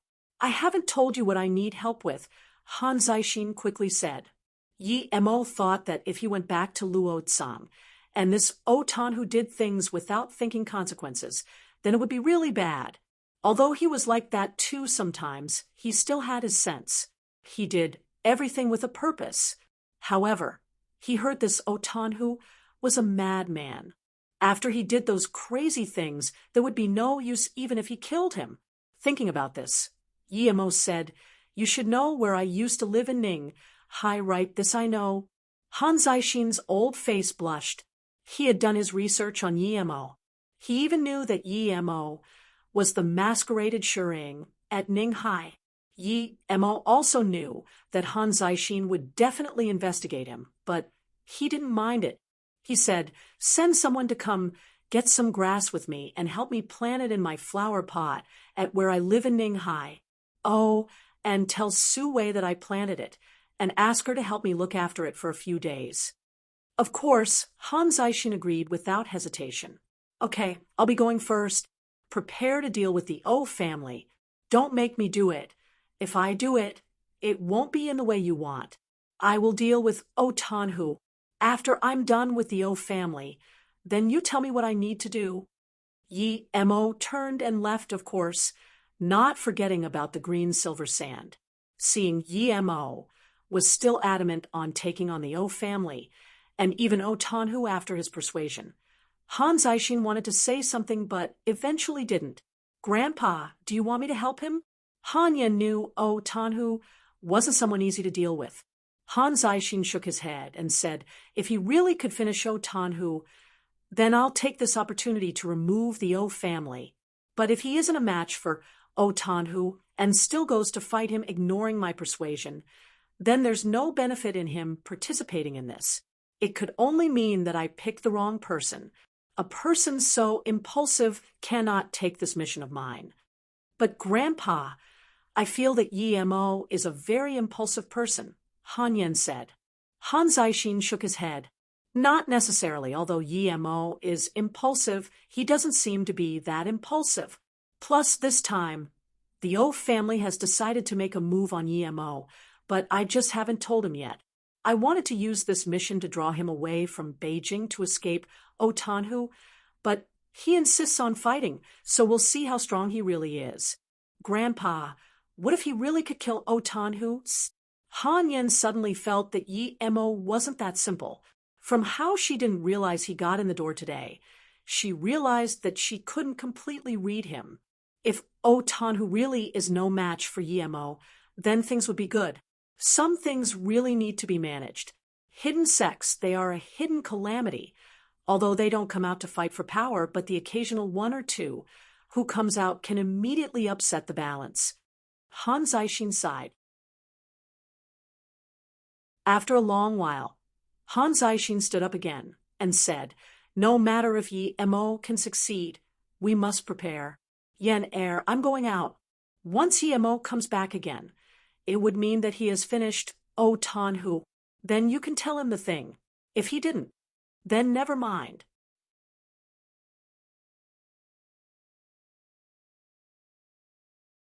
Chapter 179. The Killing Blow That Was Not Used. Chapter 179. The killing blow that was not used. Yi Mo returned home, but Yun Bing wasn't there. After he gave the grass to the person Han Zixin sent, He was prepared to call Yunbing when the door opened by itself. At the door stood a sturdy man in his 30s. His hair was long, and his forehead was broad. If it wasn't for that triangular-shaped eyes, he would look quite majestic. But that triangular eyes ruined the overall image and made him seem violent. "You got balls. How dare you go on a rampage at my own family?" Although the man's voice was low, it had this sharpness in its tone that made people feel uncomfortable. Yi Mo stopped what he was doing and looked at the man before calmly saying, "You are O Tanhu?" "Not bad. The O family acted quite fast." "Indeed. I'm O Tanhu. Young man, you have balls, but if you think the O family is a sissy like the Song family, then you just wait and die. 21 years ago, there was a big family that was no lesser than the current 5 big families. Do you know how they disappeared?" "Indeed, you got it, my Shixiong. One, and I killed them in one night regardless of old and young. It seems it's your Yi family this time. Don't worry, I will make it clean. At most, I'll just hide for another few years." O Tanhu seemed to be smiling, but his cold tone didn't have the slightest feeling of a smile. Yi Mo's eyes frowned, thinking this person was so sinister. Even he didn't plan on killing the entire Song family. At most, he would the main members and kick them out of Beijing. No matter what, Yi Mo was not planning to let this man go. He was too cruel, and that Shixiong he mentioned was also very evil. Once in conflict with these type of people, one must kill them immediately or there would be unfathomable consequences. "You just got here?" Yi Mo suddenly thought of Yunbing. She wasn't here, could she be taken away by the O family? O Tanhu sneered. "You don't have much of a future. We martial artists can have woman any time and place we want, but you're still thinking about her even now." Yi Mo didn't expect O Tanhu to know what he was thinking with just one sentence. This guy was no impulsive man like Han Zixin described. He was obviously a cunning person. Yi Mo sighed. If O Tanhu was really impulsive, he would have been long dead. It seemed that Han Zixin was also tricked by O Tanhu's facade. "Where do you want to fight? Lead the way." Whether or not Yunbing was taken away by the O family people, he needed to finish O Tanhu now. "You're bold." Then O Tanhu didn't even look at Yi Mo and went downstairs. Yi Mo closed the door and followed O Tanhu onto his car without asking a question. He could tell that O Tanhu was strong, but he was still a little weaker than Dao Xian. He could kill Dao Xian, so why would he worry about an O Tanhu? But this man was at most in his teens 21 years ago, and he could still kill old and young. It could be seen how cruel he was. It was such a waste that he didn't live in the cultivation realm. Oh, Tanhu seemed to know that Yi Mo would follow him. He got in a Range Rover and drove to the rural areas. He knew that Yi Mo must be decent, but it would cause too much attention in the city. That wouldn't benefit him killing the Yi family later. Yi Mo scanned O Tanhu with his spirit sense. It appears that he came barehanded, but his real weapon was a short sword that was packed at his chest. Plus, O Tanhu was tall and big. Thus that small sword was covered by his clothes. O Tanhu didn't drive very far as soon as they left the city. He stopped by an abandoned sewer station. Perhaps to him, it would only be a few minutes before he killed Yi Mo. O Tanhu got off the car and looked at Yi Mo with a sneer. "No need to say any last words. Your Yi family will end today. But don't worry about Yunbing, although I haven't taken her away. But I really want to know what a woman who you can't forget tastes like." Yi Mo suddenly closed his eyes, as though O Tanhu was just air. F*CK. "You want to die?" O Tanhu was very angry and suddenly punched towards Yi Mo's chest. Before his fist arrived, the wind arrived. Yi Mo saw O Tanhu's anger but shook his head. He didn't think O Tanhu would be angered so easily. No matter what O Tanhu was like, he underestimated Yi Mo. He thought he could easily take out Yi Mo and didn't need waste time talking to him, but he was also someone who could be easily taken out in Yi Mo's eyes. Yi Mo struck out his fist without hesitation, and it collided with O Tanhu's fist. O Tanhu sneered. This punk dared to clash fists with him. His fist was originally going to be a hollow attack, and he was going to cut Yemo in half when he dodged. He didn't like to waste time. Although he could still kill Yemo without using the sword, he would never go for a harder way if there was an easier way.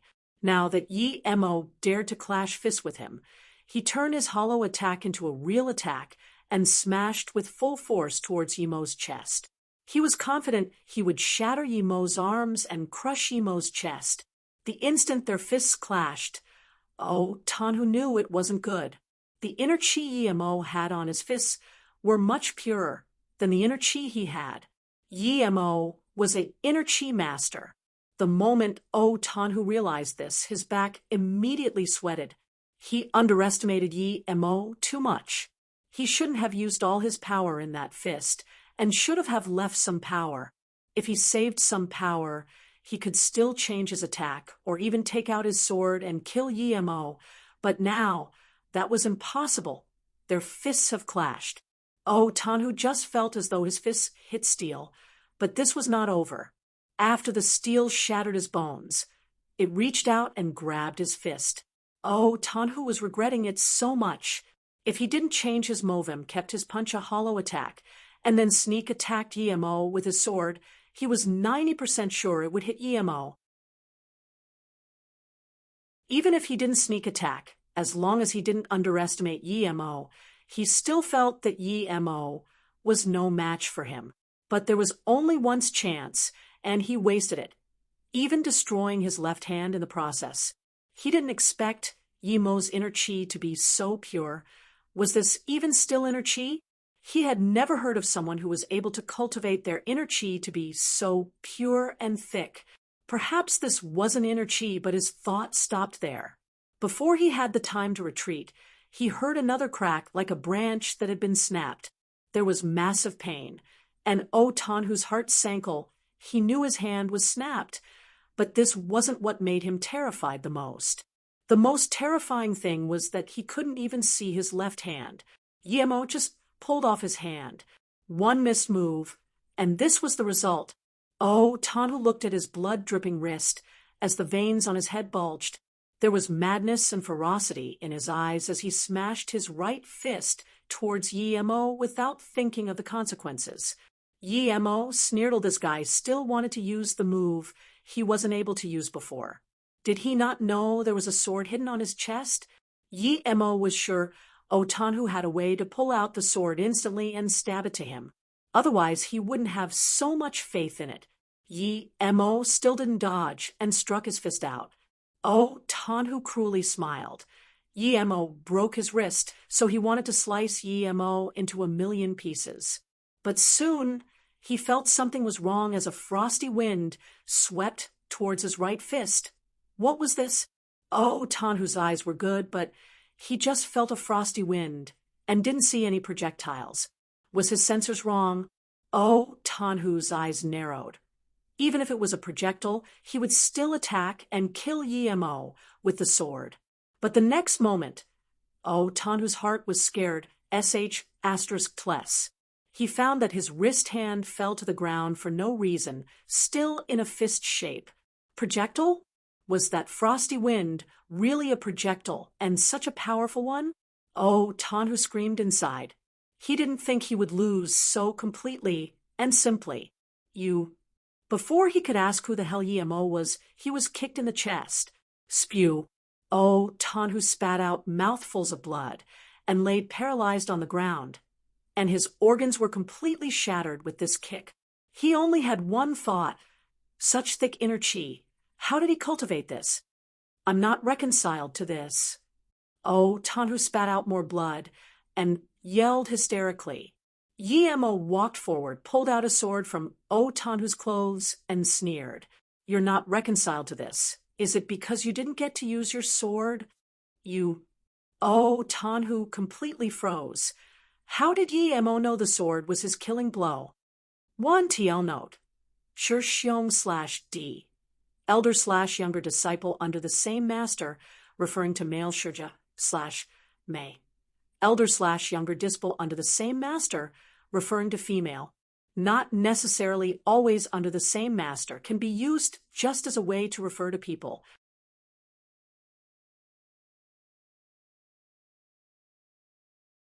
My Sure Xiong will exact revenge for me. These were O Tanhu's last words. My Sure Xiong will exact revenge for me. These were O Tanhu's last words. O Tanhu was very decisive, and Yi Mo wasn't able to ask anything useful from him. He was not only cruel to others, but cruel to himself as well. However, Yi Mo found 2 words, broken fists, from the hilt of that sword. The work was not bad, same quality as that whip Yi Mo got. When Yi Mo went back home, Yun Bing and Ting Ting had come back. After asking, he knew that Yun Bing went out to help Ting Ting buy clothes. Now that he had pulled out the tooth of the O family, Yi Mo estimated that there was not much danger for Yun Bing. So he went for Han Zixin. He would leave the remaining things for Han Zixin to deal with. If he couldn't even do such a simple thing, it would mean that he was not genuine. For someone who wasn't genuine, Yi Mo would rather not have the green silver sand than cooperating with them. Yi Mo wouldn't be like O Tanhu and go out killing everyone, but if Han Zixin didn't make an attack, then he would kill at least all the heads of the family. Why did you come back so fast? Weren't you going to look for O Tanhu? Han Zixin wasn't at home, but Han Yen was. She seemed to be immune to Yi Mo popping in, and out of nowhere, Yi Mo dropped the sword and sighed. There's no longer such a person. What? You killed O Tanhu this quick? Han Yen picked up that sword in disbelief and checked it carefully before saying, Indeed, this is his sword. It has the mark of the Broken Fist Hall. Broken Fist Hall? Yi Mo repeated. He still remembered that O Tanhu said his Sure Xiong would avenge him, so he need to be wary. Since his Sure Xiong could kill an entire big family with him, it meant that this Sure Xiong was also a cruel character. Han Yen seemed to realize she said something she shouldn't have and quickly said again, Wait, I'll call my grandpa.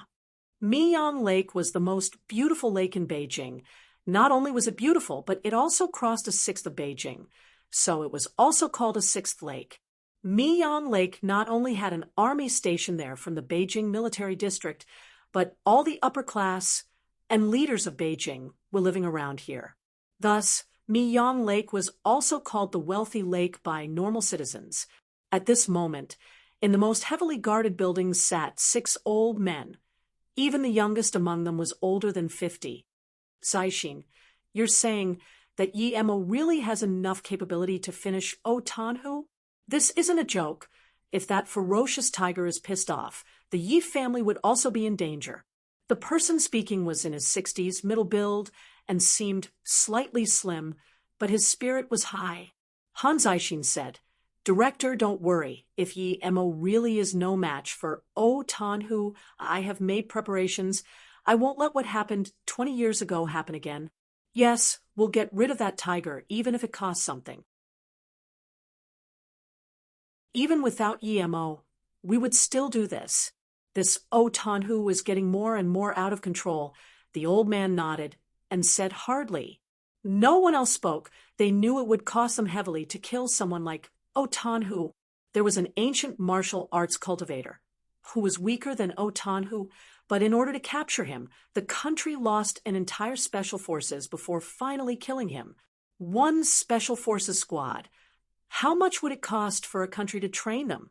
It could be imagined that in order to capture O Tanhu, the losses wouldn't be a simple number, because behind O Tanhu, there was a hidden sect. If they angered this sect, then the country's losses would be inestimable. This was why all hierarchy felt threatened by the hidden sects, because they had the capability. Good thing was they usually didn't intervene in national affairs, and even send some people to help with things. This O Tanhu was also very cunning. After he did that thing 20 years ago, he went and hid in the hidden sects for 10 years before coming out. Each time, he didn't come out for long, as though reminding others that the O family still had him. If Yi Mo could kill O Tanhu, it would be the best for the country, because the person who killed him was Yi Mo. Eventually, the hidden sex would go look for Yi Mo's trouble, not someone else. Although some hidden sex people work for the country, the hidden sex also had a rule in which the people from hidden sex must not fight each other for outside world reasons. If they did, perhaps the hidden sex would have been long gone. Only someone like Yi Mo, who didn't know anything, dared to kill O Tamhu. The old man, who was about the same age as Han Zixin, said, "I heard Yi Mo finished off Nanqing's Qianlong too. If he really has so much power, then perhaps he really can." Before Han Zixin spoke, a guard rushed in with a phone and said, "Elder Han, an urgent call." All the people here in this meeting were the hierarchy of China. Even if the guard didn't say it was urgent, they knew it would be urgent. Han Zixin picked up the phone, and it only took a few sentences before hanging up in joy. "What is it, old Han?" the most impetuous old man asked. Han Zixin said with joy and surprise, "I just received news that Yi Mo killed O Tanhu and is now talking with Han Yen. The news is from my granddaughter. It will be reliable." "What? That evil tiger of the O family has been killed?" Zixin, Shiping, immediately carry out number 2 plan. Subjugate O Tanya and O Zhen.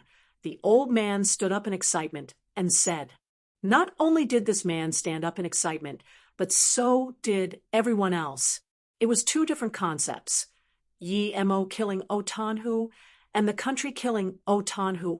Without O Tanhu, the O family was not a concern.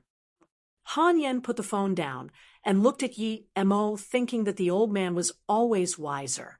She didn't see anything extraordinary about Yi Mo, but her grandpa could. Thinking for a while, she said to Yi Mo, "Since you can kill O Tanhu, it means you are capable to carry out this mission. I will tell the plan to you, and we can discuss what to do." Yi Mo waved his hand and said, "Don't tell me. I don't want to know now. You can contact me after I see what happens to the O family. I'm going first." Yi Mo walked out without hesitation, and there was nothing Han Yen could do. When Yi Mo came back, Yun Bing and Ting Ting sat nervously in the house. Perhaps Yun Bing noticed something was wrong. Seeing Yun Bing's helpless manner, Yi Mo felt helpless. Seeing Yi Mo come back, Yun Bing stood up in joy. It could be seen that she was really happy. "Let's go. I'll take you guys to get something to eat." Yi Mo estimated that even if Han Zixin agreed to bring down the O family, it wouldn't be this quick. Ting Ting, who was waiting desperately, heard Yi Mo's words and immediately ran over. To her, eating was the most important thing. She heard from Yi Mo that the O family was dealt with, and she didn't need to worry about the O family anymore, and could stay with her mum all the time. Yun Bing obviously seemed delighted. Although she didn't know how Yi Mo did it, she trusted in Yi Mo, because from running into conflict with the O family yesterday till now, nothing had happened to her. It meant that the O family was cautious of Yi Mo. Yun Bing was thinking through whom Yi Mo reached accordance with that the O family had to let her go. She never would have thought Yi Mo was completely destroying the O family from its roots. Yi Mo feared eating KFC the most, but luckily Ting Ting didn't insist on eating KFC again. She wanted to eat Western cuisine. Although Yi Mo didn't like it either, Ting Ting wanted to go, so he would deal with it. Seeing Yi Mo and Ting Ting walking in front, Yun Bing suddenly lost herself in thought, thinking that if only things could stay like this forever. She only felt safe when she was with Yi Mo. She suddenly remembered that day at Ninghai University when Yi Mo was being very aggressive towards her. "If you dare to touch me again, I will make the Ning Lake the place where you take a bath." That was what he said to her. She wanted to fight him with her life at the time, but now she followed behind him looking at him and Ting Ting. She sighed. She knew that after this, Yi Mo was going to be on his own path, but she needed to take Ting Ting back to Ninghai. The only difference was that she had Ting Ting and there was no threat of the O family. She suddenly had a strange thought. What would happen if she didn't run away last night? Thinking about this, her heart burned. Perhaps it could be possible tonight. Yun Bing was shocked by her own thoughts. What was happening to her? Yun Bing subconsciously looked at Yi Mo. She was thinking why Ning Qingxue would reject someone so excellent. Yun Bing subconsciously looked around and saw another person. It was Feng Rong. Feng Rong was in a rush and quickly walked inside a bar with his head low. Yun Bing suddenly really wanted to ask Feng Rong about what happened those years ago and followed him into the bar. Of course, Yi Mo knew when Yun Bing suddenly left. He saw that Yun Bing didn't even tell him and went into the bar with Feng Rong and guessed that there must be something going on. Yi Mo also wanted to bring Ting Ting in with him when a voice interrupted him.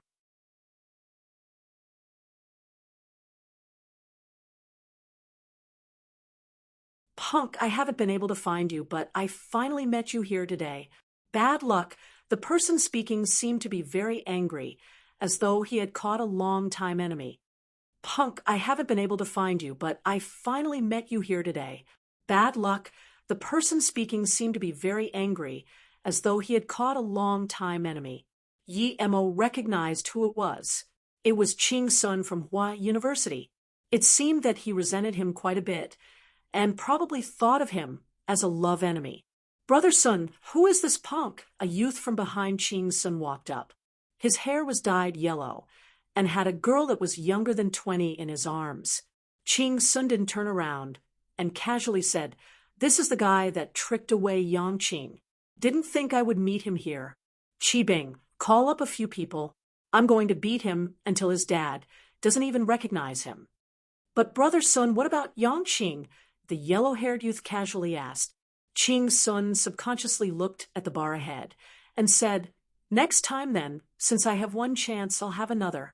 But since we met him today, we can't let him escape." Yi Mo sneered and couldn't even be bothered paying attention to Ching Sun. He carried Ting Ting and walked towards the bar. "You want to die?" Ching Sun saw Yi Mo acting so arrogant, ignoring him and just walking away, causing him to immediately get triggered. He raised his hand and grabbed towards Yi Mo, wanting to subjugate him. Although he couldn't fight on the streets, he couldn't let Yi Mo get away. "Ching Sun, what are you doing?" As soon as Zhu Yangqing and another girl walked to the door of the bar, she saw Ching Sun grab towards Yi Mo. The moment she saw Yi Mo, she felt really happy to be able to see him again. That day after Yi Mo left, she had called him countless times but wasn't able to reach him. She even thought Yi Mo was lying, but her cousin Zhua Huatang indeed recovered. Just as soon as Ching Sun heard Zhu Yangqing's words, he felt this huge power kick into his chest. He was kicked flying a few meters away, crashing into a bin. Qi Bing also looked at Yi Mo in shock, even forgetting to help Ching Sun up. He didn't expect Yi Mo to be so strong. He clearly knew that even if he called up people, what could they do to him? "Hurry up and piss off. Do you want me to kick you again?" Yi Mo yelled at the yellow-haired guy. Qi Bing reacted and quickly ran to Ching Sun. As he left, he added, "You dare attack Ching Sun, you're goner." At this moment, Zhu Yangqing had rushed in front of Yi Mo. She also saw Yi Mo's kick and yelled out in shock. Yi Mo noticed the girl beside Zhu Yangqing. She was as good-looking as Zhu Yangqing. The delicate expression in her eyes made her seem more attractive than Zhu Yangqing. Her eyes were big and seemed very innocent. At least, nothing unlikable could be seen from the surface. People couldn't help to like her just looking at her innocent and delicate look. Zhu Yangqing had reacted. She didn't expect Yi Mo to be so strong. It seemed he was not only a master of medicine, but also in martial arts.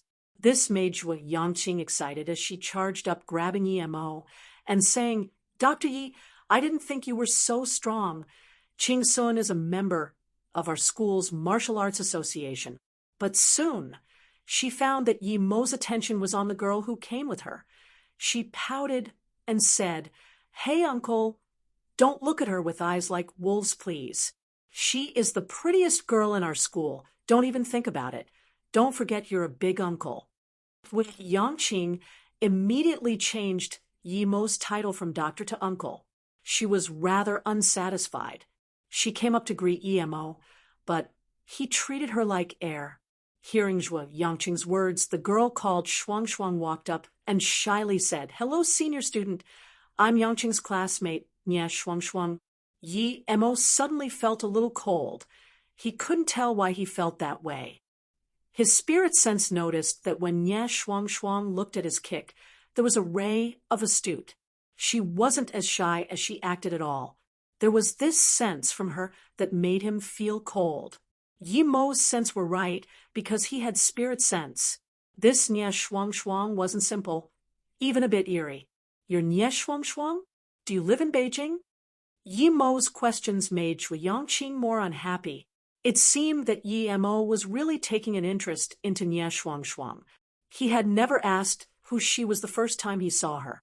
Nia Shuang Shuang lowered her head in worry. Although she was sure Yi Mo couldn't see, she didn't know Yi Mo had spirit sense, and her expression was caught completely by Yi Mo. Zhu Yangqing spoke at this moment. "Uncle Yi Mo, stop asking. Shuang Shuang is living at her Annie's house, and she doesn't really like to talk. If you want to ask something, just ask me. But don't chase Shuang Shuang. As for why, don't ask. Shuang Shuang is a person with misfortune, and she's scared of talking to guys." Yi Mo nodded. Although he didn't know Nia Shuang Shuang, but he knew she was completely wrong. His spirit sense found a rather strong sense of the other sex. This woman was not only not a shy girl, but instead a very lustful girl. He didn't know why Zhu Yangqing would stay with a girl like that, but Yi Mo knew it wasn't something he could manage. As long as it didn't harm her, he wouldn't care. But at this moment, Shuang Shuang secretly studied Yi Mo, and her eyes happened to be caught by Yi Mo. Her face blushed more. Of course, Zhu Yangqing also saw Nia Shuang Shuang's glance and felt annoyed. These two were mutually attracted and ignored her as though she was air. Was she that ugly? Yi Mo had decided to ask his sister about her. If his sister knew about her, she would tell his sister to stay away from her. This woman wasn't easy to mess with. He wanted to remind Zhu Yangqing, but he resisted the urge after seeing Zhu Yangqing's face. He casually said, "I have some business at the bar. You guys have fun. Wait, we also want to go to the bar. It's rare that Shuang Shuang want to come out for a drink, so I'll be going with her," Zhu Yangqing immediately said. Then she looked at Ting Ting in Yi Mo's arms and asked, "Brother Yi, this girl is so cute. Who is she?" Yi Mo wanted to cry and laugh. In the short brief moment, Zhu Yangqing called him with 3 different things. He remembered what Qi Bing said. Qi Bing and Qing Sun obviously knew Zhu Yangqing was coming to this bar. How did they know? Thinking about this, Yi Mo casually asked Qing, "Your uncle is my friend, and you're still studying at school. It's not a good thing coming to the bar, especially this far from your school." "Pfft, Uncle, Brother Yi, how much older are you than me? Stop talking to me like that. Shuang Shuang wanted to come out for a drink today, not me. She said she liked here, so we came." Zhu Yangqing nonchalantly said. Then she immediately said, "The recipe you gave us last time, my aunt has prepared it. Can you go back with me today?" Nia Shuang Shuang pulled Zhu Yangqing's clothes, wanting her to stop talking. However, Zhu Yangqing still said, "What are you scared of? We're all adults, just coming out for a drink." Yi Mo looked again at Nia Shuang Shuang, thinking that it was indeed because of her. It seemed that Zhu Yangqing was being sold and still counted money for her. This girl was too dumb, and this Nia Shuang Shuang was too insidious. Thinking about this, Yi Mo said, "In that case, let's go drink together. On me." The reason he wanted to help Zhu Yangqing was due to Zhuo Aigua. Zhuo Aigua was a good person, and he seemed to look after Zhu Yangqing quite a lot. But Yangqing, sorry, I think Brother Yi is right, so I won't go. Nia Shuang Shuang spoke and secretly looked at Yi Mo. Her eyes were blossoming more red, rendering the sense of an innocent girl. "Shuang Shuang, you're so pretty. No wonder Uncle Yi is interested in you. Even Zhui Yangqing could see Nie Shuangshuang's beauty. Yangqing, don't talk like that. I'm going back. You must have some business with Brother Yi. I won't disturb you guys. I'll be going first. Suddenly, Nie Shuangshuang looked at Yi Mo again before suddenly taking out a small pink paper from her pocket and giving it to Yi Mo. Brother Yi, this is my number. Her voice was very soft. She didn't even say goodbye to Zhui Yangqing and ran off. Her face still seemed flushed with embarrassment. Yi Mo looked at the paper and shook his head, thinking that if it was a normal person, perhaps he would call her at night. However, she found the wrong person. Zhui Yangqing said in a strange tone, Shuangshuang, this girl is being anthomaniac today. I've never seen her give her phone number to someone else without being asked. Yi Mo sneered. Never seen it? If she never did, would she make her phone number into such an exquisite card and put it in her pockets? It was obvious it was prepared.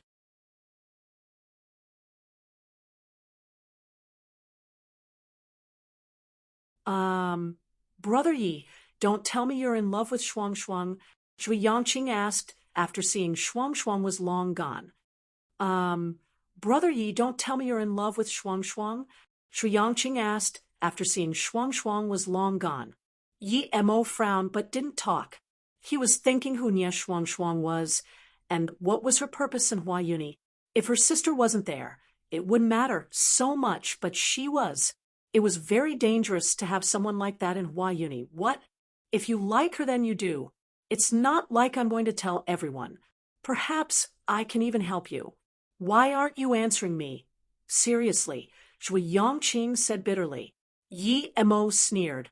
If I really was to love one of you two, I would rather love you than to love that Nie Shuangshuang. Really? Brother Yi, you really love me? This is fabulous. Although I don't love you too much, but I can tell my third uncle that you love me. You don't know how much my third uncle admires you. Once he knows you love me, I wonder how he's going to suck up to me. Zhui Yangqing was suddenly happy and held Yi Mo's hand, talking nonstop. Yi Mo twisted his hand and grabbed Zhui Yangqing's wrist instead, shooting his qi inside her body. There was indeed a frosty qi. It was obviously by Nie Shuangshuang. That woman was bisexual. Zhui Yangqing screamed after having her wrist grabbed by Yi Mo. She could hold Yi Mo's hand, but Yi Mo couldn't hold hers. She wanted to escape from it and quickly said, Uncle Yi, don't tell me you're serious. Even if you like me, it can't be that fast. I never said I liked you. Hurry up and let me go. Shut up. You really think high of yourself, Yi Mo reproached. He felt speechless. He used his spirit qi to dispel the frigid qi before releasing her hand. Zhui Yangqing was still struggling before and was immediately scared to a halt by Yi Mo's yell. She just realized she was quite afraid of Yi Mo.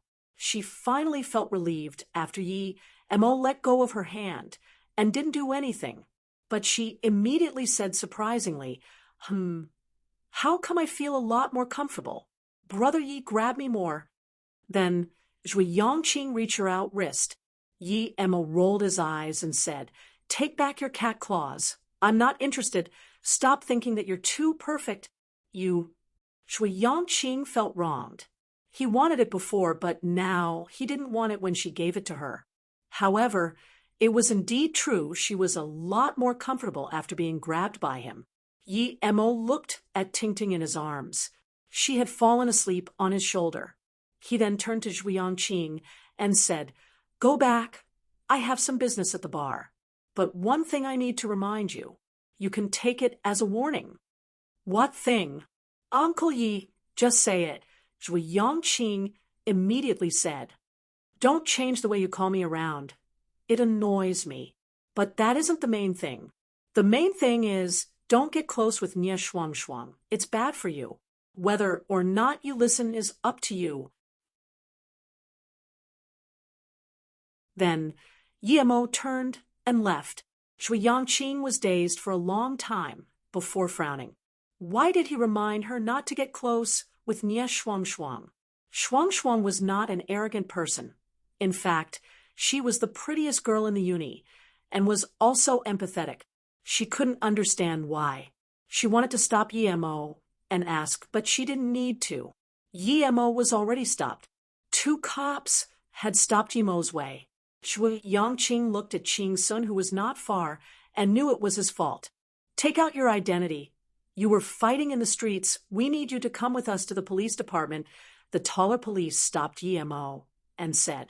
Of course, Yemo also saw Qing Sun. He sneered and knew they were in the same group, or perhaps even Qing Sun's lackey. If it was when he was studying at Ninghai, he would have no choice but to go with them. But now, he just sneered. Piss off. Just when Zhu Yongqing wanted to help Yemo say something, she heard Yemo tell the police to piss off. She was worried. Why didn't this guy know to change? He didn't know how to stay calm at all. Even if I can get you out later, there's no avoiding going in the retention center. Zhu Yongqing sighed and took out her phone, preparing to call her third uncle. As soon as Yemo said piss off, the faces of the two policemen changed. The shorter one pointed and Ting and Zhu Yongqing and said, We suspect you in child trafficking. Now we're taking you to the police department for investigation. If you have any questions, you can appeal later. Zhu Yongqing heard the words of the two police and immediately charged up, yelling, You're bullsh *ting. Where do you see I'm underage? I'm telling you now, I'm trafficking young pretty boys. Apprehend me too. Then Zhu Yongqing raised her not small chests and shafted Yemo's arms, obviously meaning, what are you going to do? Forgetting completely, she just thought to tell Yemo to stay calm. Qing Sun from afar was furious. Not only was he hit, but he also saw the person he liked shaft Yemo's arm. Yemo wasn't surprised Zhu Yongqing did that. It wasn't the first time she did. The two cops were shocked by Zhu Yongqing's words, but the taller police reacted and immediately said it could be sex trade. Take them both back. Zhu Yongqing's face changed and was taking out her phone to call. However, Yemo raised his arm and stopped her. He just took out a small blue book and opened it in front of the taller police and said, I'll count to 3 if you don't piss off, then prepare to eat prison food.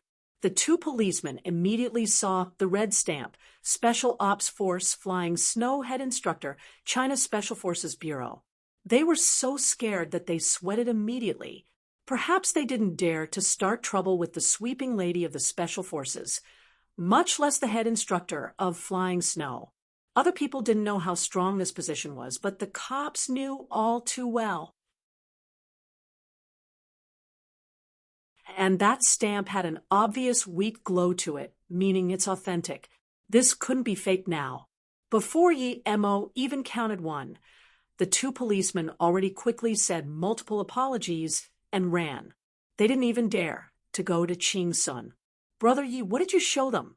Why is it so effective? Can you get me one too? Zhu Yongqing knew she was being dumb as soon as she finished asking. That was obviously an identity document. What document could make the cops scared? Must be powerful military ones. Yemo's mouth spasmed and said, You can ask your third uncle.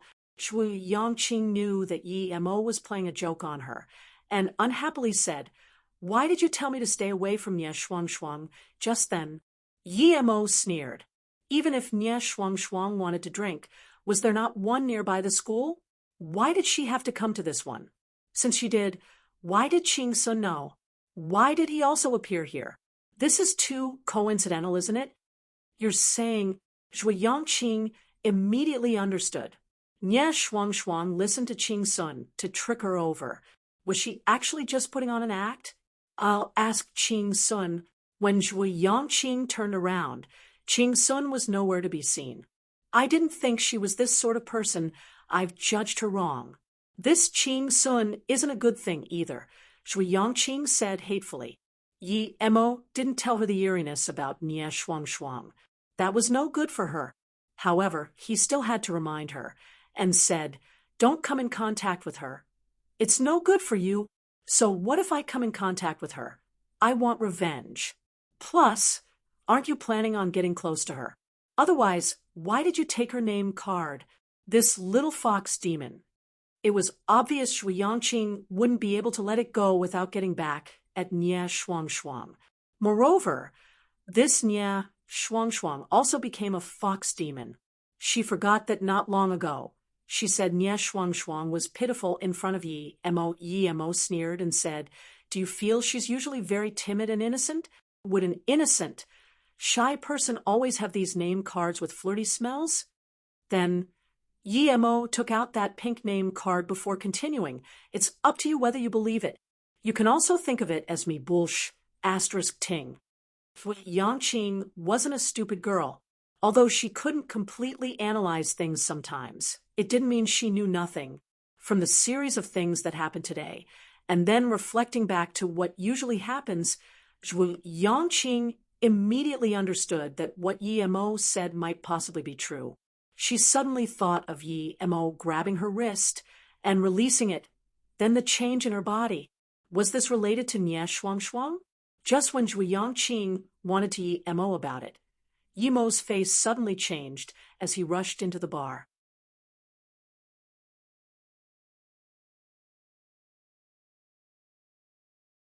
Yi Mo saw that Yun Bing suddenly rushed towards the man she followed like crazy and was about to throw a bottle on him, but immediately she was suppressed by the two people beside her and was dragged inside the bar.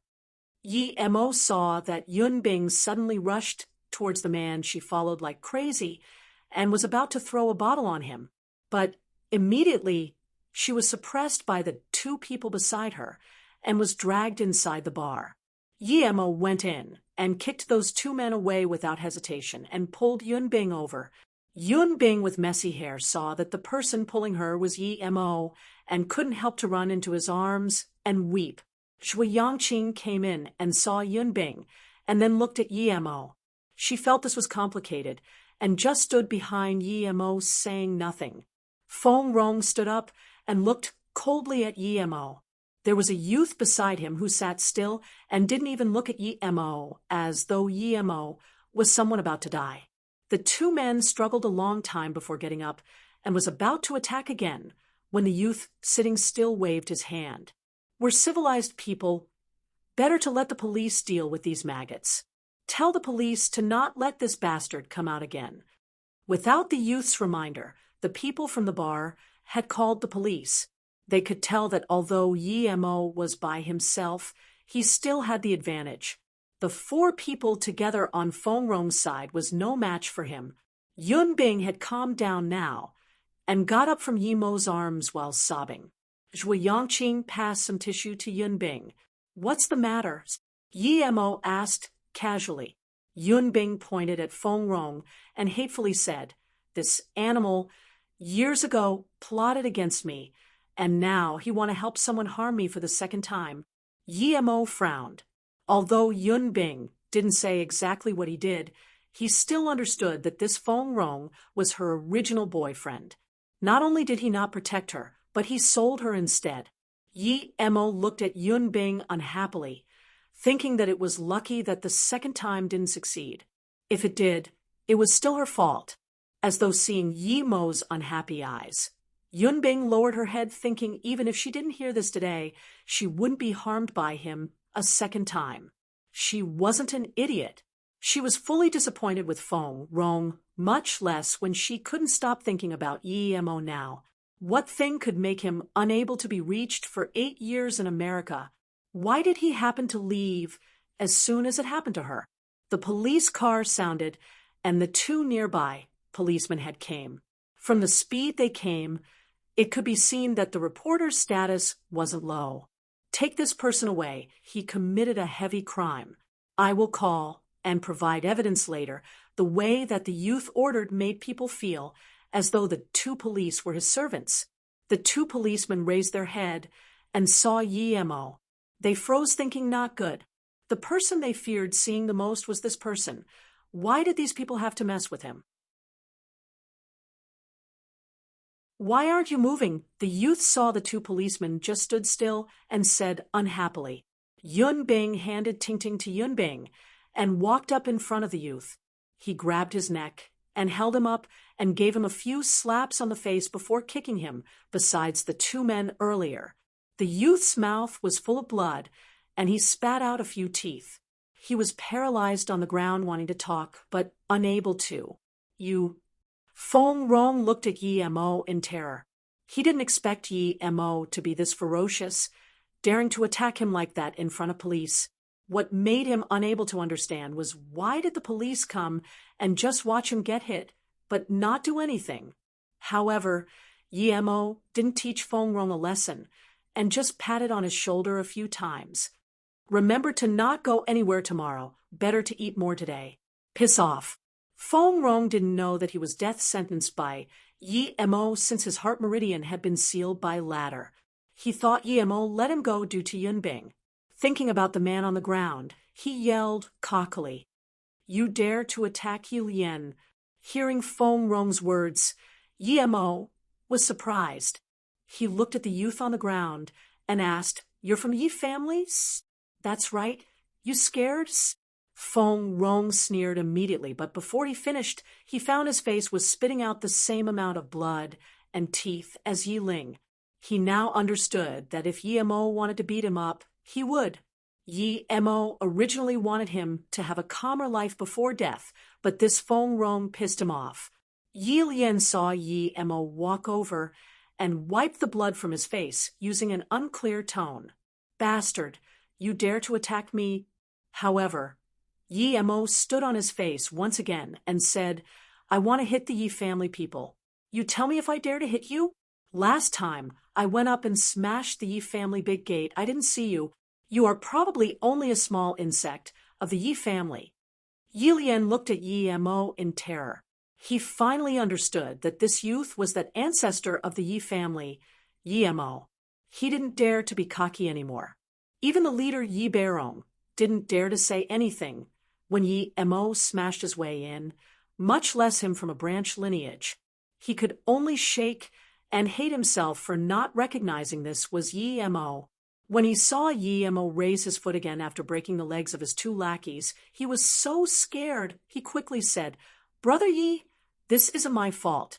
Feng Rong, that animal, said Yunbing was by herself and told me to make a move. I listened to him, and that's why I planned to arg." Before Yi Lian finished, Yi Mo still stepped down. Yi Mo turned to the two policemen and said, "Did you hear their verdict?" "Yes, we heard it." The two policemen bowed. "Oh, in that case, take these scums away. You don't need to notify me. Contributing to social stability is what I should be doing," Yi Mo blandly said. Hearing these words, Zhui Yongqing couldn't help bursting into laughter. Yi Mo acted as though he didn't hear it as he turned to the two policemen and said, "I suspect this bar is problematic. Notify your leader. They must investigate this. Hand the result to Flying Eagle Li Hu and tell him to notify me. If you can't find anything, then don't blame me then. Same if you use a few small fries as scapegoats." Yi Mo wouldn't believe this bar wasn't problematic when Nye Shuang chose to drink here. "Sorry, I caused trouble for you again," Yunbing said apologetically. Yi Mo waved his hand and said, "It's not a problem if I'm here. If I'm not, then that would be a problem. So," although Yi Mo didn't finish his words, Yunbing understood what he meant. She should not be so impulsive in the future. Feng Rong destroyed her life, and that made her unable to control herself. However, this was just once. There wouldn't be anything that would make her so emotional again. To her, her past was dead, and there was no point in remembering it. "Let's go eat." Yi Mo saw Yunbing was unhappy and said casually. Although Zhui Yongqing didn't know what was going on, she could understand part of the situation and quickly said, "Brother Yi Yu and this sister can come to my house to eat." And it seems she didn't forget about checking up on her grandpa. Yi Mo agreed. Seeing this, Zhui Yongqing quickly called her third uncle and her small aunt. Immediately, everyone in the Zhuo family started moving. The Zhuo family had been so hopeful of Yi Mo's coming. Shui Yushan's coral poison was too easy for Yi Mo now. In less than half an hour, it was all gone. The Zhuo family was very polite to Yunbing due to Yi Mo, even more than Yi Mo. From Zhuo Yushan's perspective, Yi Mo was an excellent stock. If Yunbing was his woman, it would be more effective to treat her nice. Just when Yi Mo was prepared to leave, the news reported the matter between O Tanya and O Chen. Yi Mo nodded, thinking this elder Han was really fast. It had only been a day and they were done. These old people probably had the intention already and used him as the leading bird. But despite knowing he was used by them, he would still kill O Tan Hu. The O family is done. Zhuo Yushan looked at the TV and sighed. He continued, the O family was too cocky. They've harmed a lot of people in recent years, much less what happened 20 years ago. Yunbing looked at Yi Mo in shock. She didn't expect Yi Mo meant this when he said the O family wouldn't look for trouble with her. Just how much power did he have? Yi Mo smiled to Yunbing and nodded. Yunbing immediately felt warm at heart. Even if he wasn't her man, it was still her luck to be able to know someone as magical as him. Thinking that she wouldn't have to live a life of terror, she suddenly felt optimistic.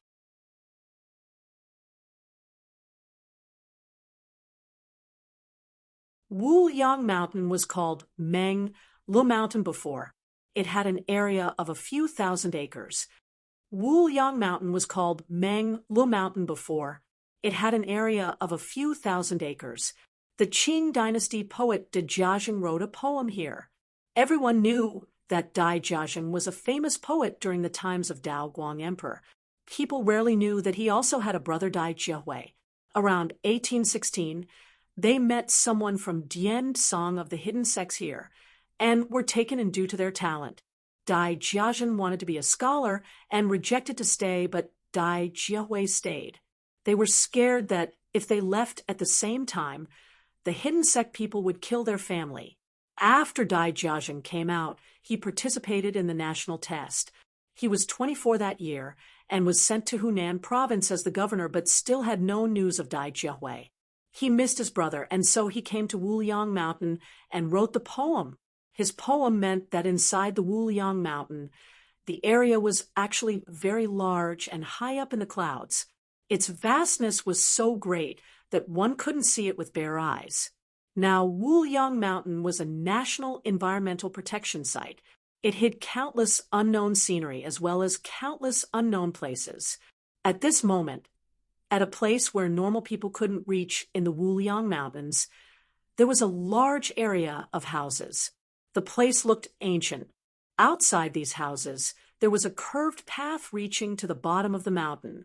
Looking from the bottom, these houses were like an immortal realm hidden in the clouds. In front of the houses was a big tower with the enormous character of Serenity. This was the hidden sect Serenity. There was a distant room, and in it, Luo Susu sat there dazed while thinking about something. She had returned to the hidden sects for a month of 2. Originally, she thought it would only take a few days to forget that man, but it had been 2 months now, and she still couldn't calm down to cultivate her serene heart manual. Once she closed her eyes, Yi Mo would appear in front of her. Those scenes that she couldn't hide away showed up again and again. He almost died due to thirst, but still gave the water bag to her. He knew it was the desert and how important water was for people. What sort of magical man was he? Even though he was almost eaten by those insects, he still didn't want to leave her behind. Instead, he carried her and continued running. What sort of an emotional man was he? He searched around for water everywhere to save her, while his lips were cracked dry. Then he cut open his own wrist to feed her blood until he went unconscious. However, that was the first time she met him, and as for her, she just gave him some water at most. And the pool he gave her, that was the best birthday present she got in her entire life. This present was given to her in the desert. Who could give such a present in the desert? What sort of a person was he? Luo Susu thought about Yimo's lips that moment when she kissed him. His lips were very cold but warm at the same time. Now that she felt lost in the thought. I will forget about him. I must. Luo Susu cultivated her serene heart manual, but before she could even complete a circle, she spat out another mouthful of blood. This was already the 6th time it happened. Susu, our sex cultivation forbids joy, worry, anger, emotions, hurt. The words of her master echoed in her ears, but she still went against it all. If her master was still here, she could ask her, but she wasn't. She didn't know if he was doing well. Did he finish his things? Luo Susu's thoughts went to Yi Mo again.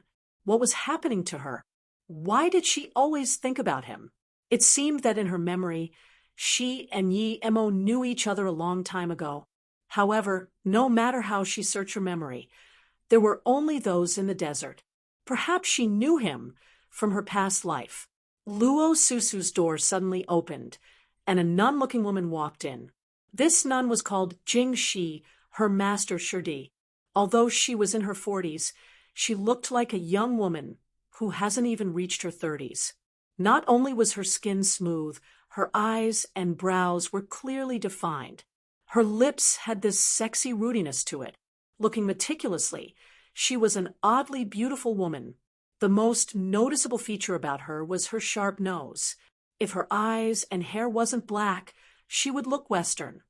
Shirshu, one Luo Susu stood up and called. The nun looked at Luo Susu and frowned. Susu, you are no longer suited to cultivating at Serenity. You just went to the mortal world once, and you were enticed by it, losing your Tao heart. But you are from the hidden sect, and you must not be led into the mortal world again.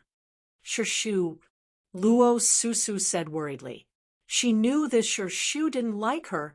She didn't know why, but it should be related to her master. There must be some punishment the way her Shirshu was talking.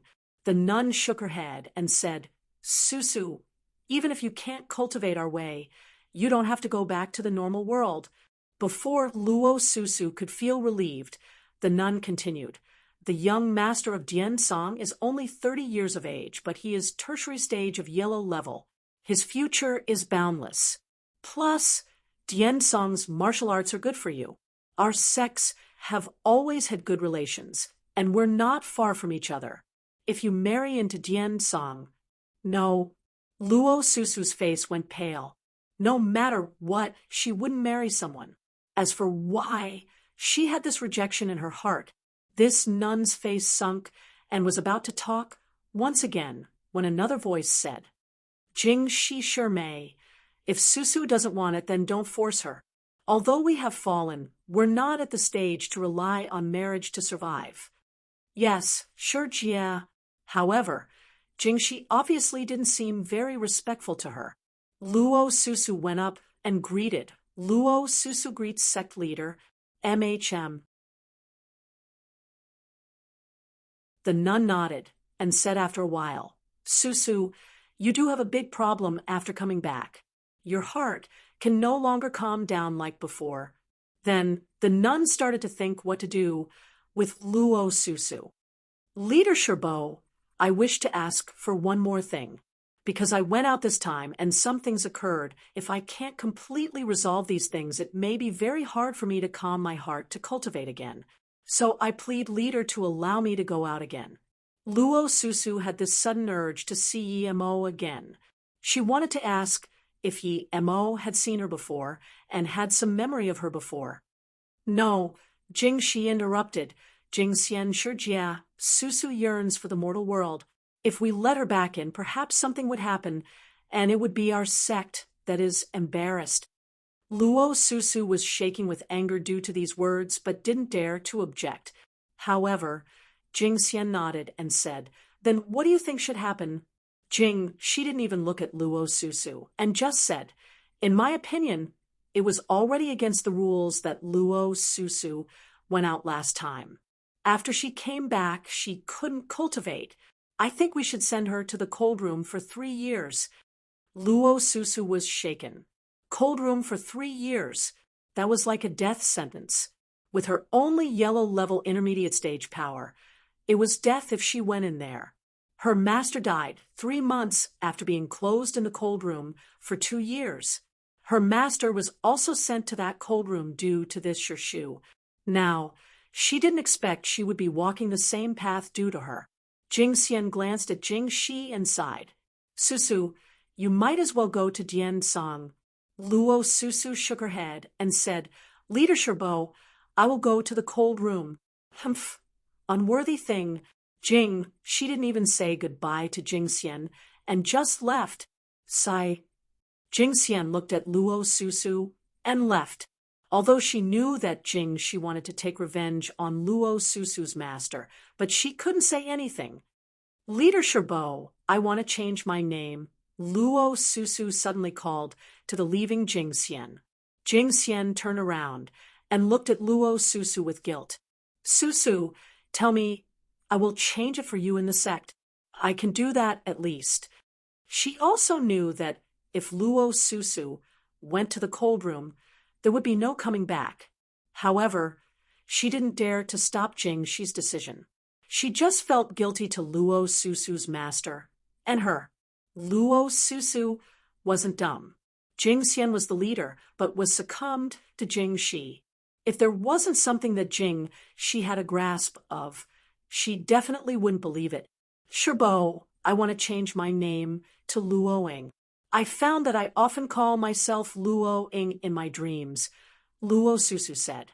She was worried for her Sherbo Jing Xian, looked once at Luo Susu and nodded. She took out a jade necklace from her sleeves and gave it to Luo Susu and said, Susu, from now on, you are Luoing. This necklace was sent over by a friend from the Luo Tsang magical artifact social. This is a real magical artifact. It's yours now. Good luck, I'm going. 1 TL note. Shirshu, referring to anyone in the same sect who is in the same generation as your master but younger than him. Sherbo, same as Shirshu, but referring to older than your master.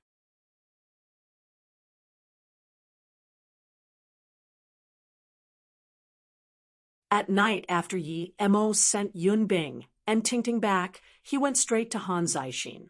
However, Yun Bing twisted and turned unable to fall asleep. She knew that as soon as the day was bright, she and Tingting would go back to Ninghai. She would no longer have the chance to be with Yi Mo anymore. Perhaps tonight was the last night she would stay together with Yi Mo. At night, after Yi Mo sent Yun Bing and Tingting back, he went straight to Han Zaixin. However, Yun Bing twisted and turned unable to fall asleep. She knew that as soon as the day was bright, she and Tingting would go back to Ninghai. She would no longer have the chance to be with Yi Mo anymore. Perhaps tonight was the last night she would stay together with Yi Mo.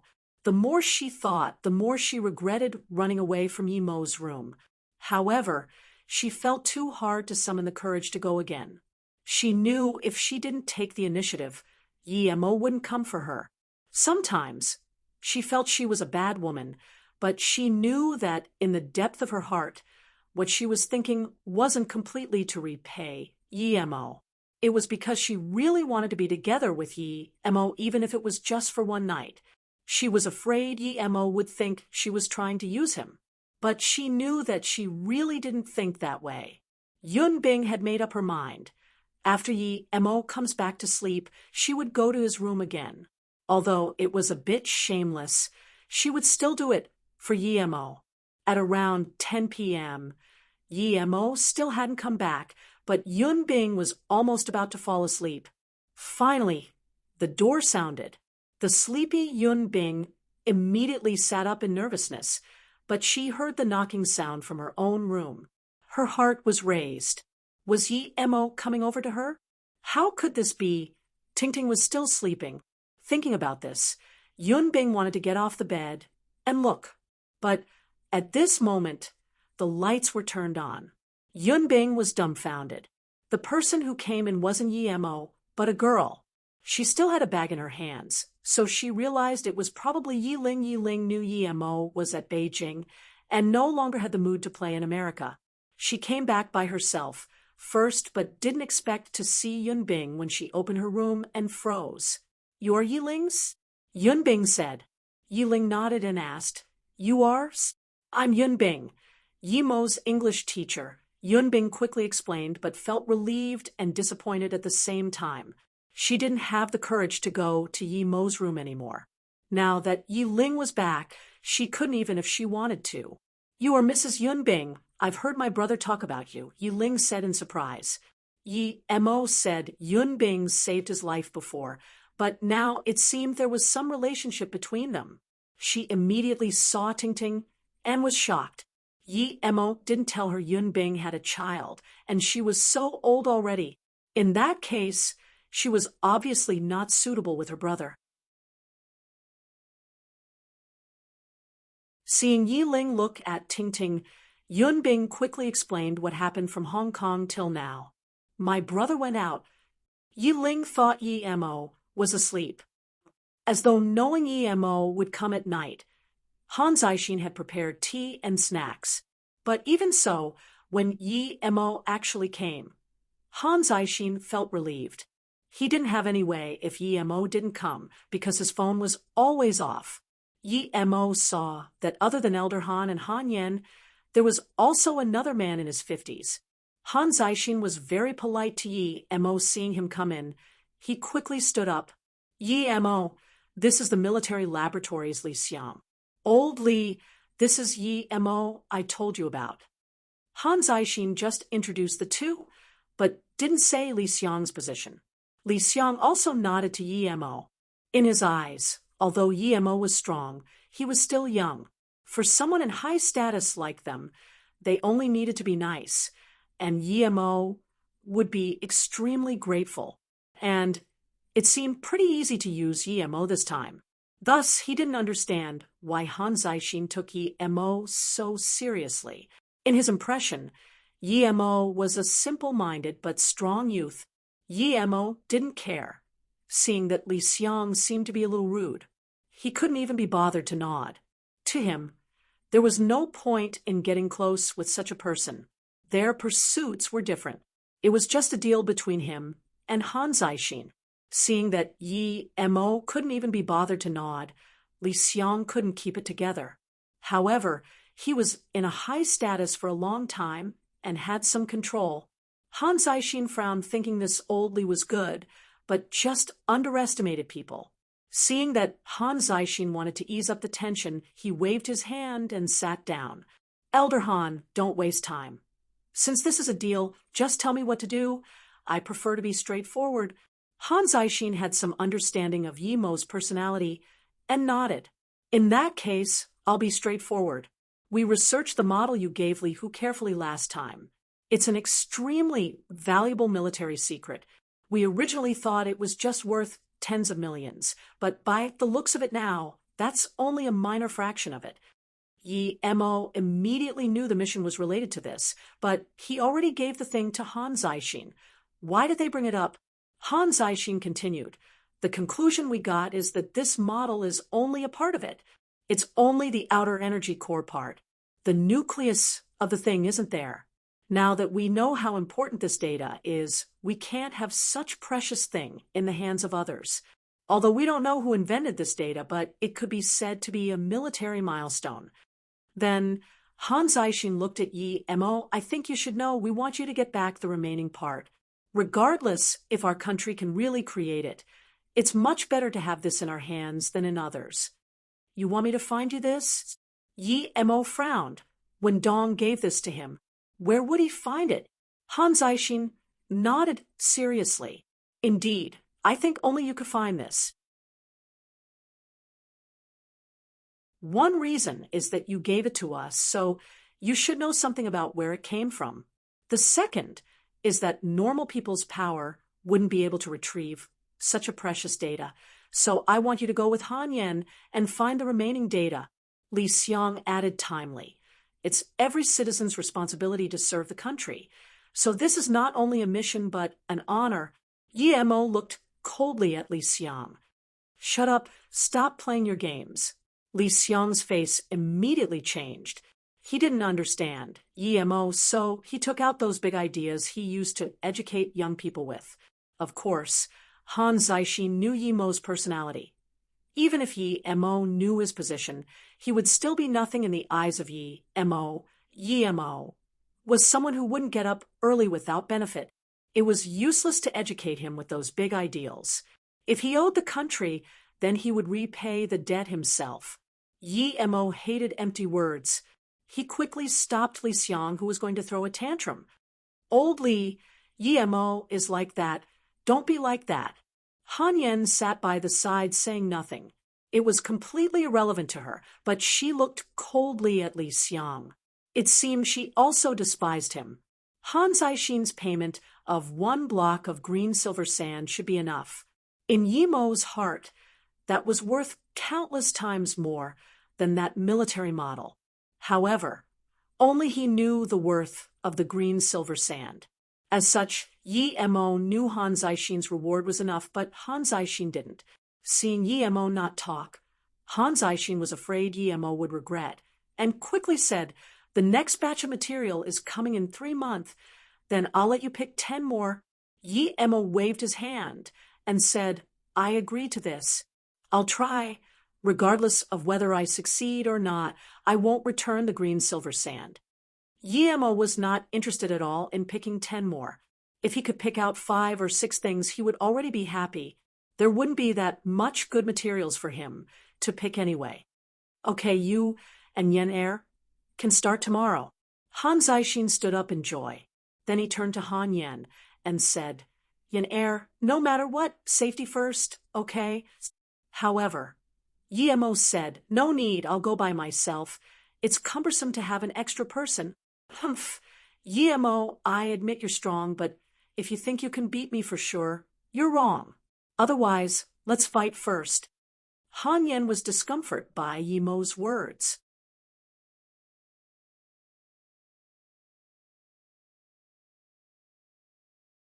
"No need to fight. I'll let you come with me." Looking at the way Han Yen jumped into fighting stance, he knew he underestimated her body technique, at least. "No need to fight. I'll let you come with me." Looking at the way Han Yen jumped into fighting stance, he knew he underestimated her body technique, at least. No matter how strong she was, she wouldn't be cumbersome with that movement technique, and might even give him some help. Of course, another plan was that since she was from the hidden sex, perhaps he could try to get something out of her mouth. That was the most important. Han Yen intentionally showed some ability and saw that Yemo indeed seemed to be impressed as he allowed her to go. She raised her head high in self-satisfaction. Ever since Yemo killed Otanhu, she felt she was no match for him. But even though she felt she was no match for him, she felt she lost to no one in movement technique, even Yemo. "Buy the ticket to Xian Mountain and wait for me at the airport tomorrow morning." Yemo dropped these words and left quickly. He needed to find Wendong before he could find the thing. Only Wendong knew where it came from. Plus, he wanted to go to Flowing Snake. He needed to buy some things that could prevent Nia Shuangshuang to not attack his relatives. "He's a conceited person," Han Yen suddenly said. "Humph, I think he's an arrogant freak, not respecting his elders." Li Xiang sneered. Han Zixin waved his hand and said, "Old Li, you need to change your temper. Do you know why the Song family didn't dare to touch him? Your Li family is also a big family of Beijing, so you would know after you ask Marshal Li. Sometimes you can't just be doing academics." Li Xiang looked at Han Zixin in shock. He thought Han Zixin would be on his side, but Han Zixin was helping Yemo. Marshal Li was his big brother, and also the most authoritative person in the Li family. He didn't expect Han Zixin to tell him to ask his big brother. Did his big brother look at Yemo differently? Why would someone so young and abandoned by the Yi family be worth noting? Yemo bought a lot of daily products. Although he was stage 3 Qi gathering, he was still fearful of his experience in the desert. He didn't believe he was completely safe just because he was stage 3. There might be Earth-level or even sky-level masters.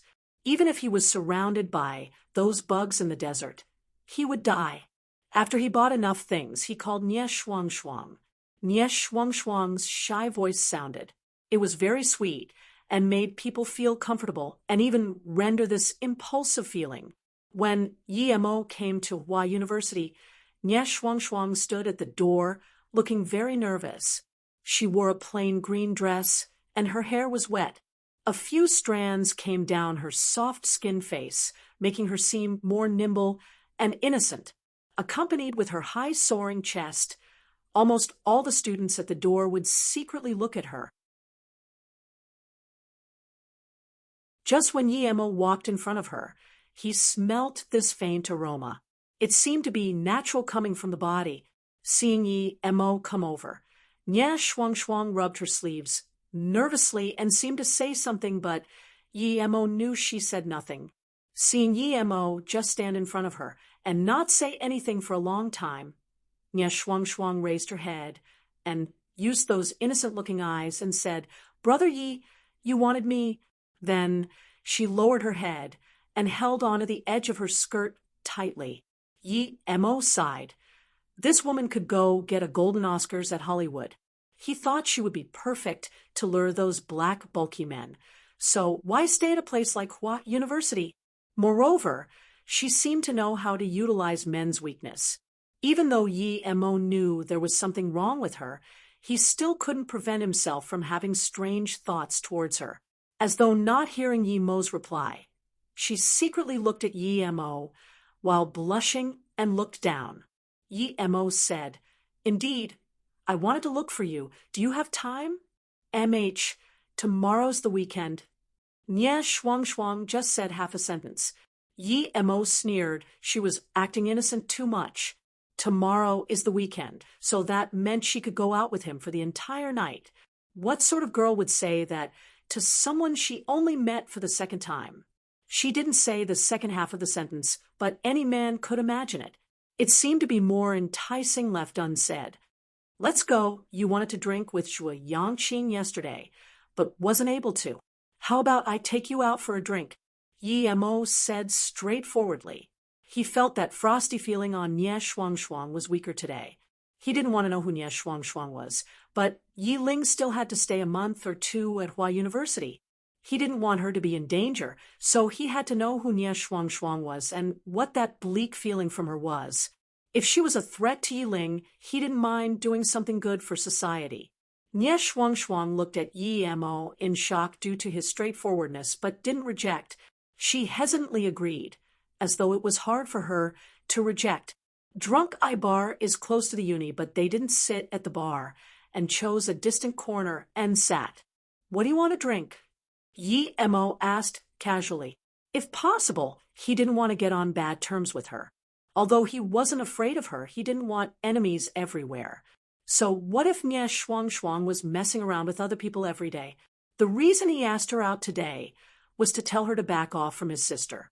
Nye Shuang Shuang didn't say what she wanted to drink, but instead asked, "Brother Yi, did you ask me out to drink?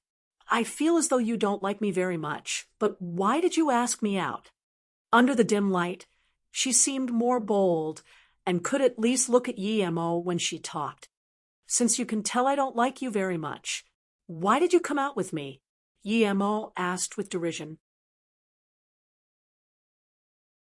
She didn't seem to notice it and said feebly, "Because the first time I saw you, I feel this intimacy from you, so you like me?" Then Yi Mo told the waiter to serve to beer. He wasn't here to drink today. Nye Shuang Shuang suddenly raised her head and said, "Yes, Brother Yi, although it's not to the degree of liking you, but I have a great impression of you. It's the first time I had this feeling coming here.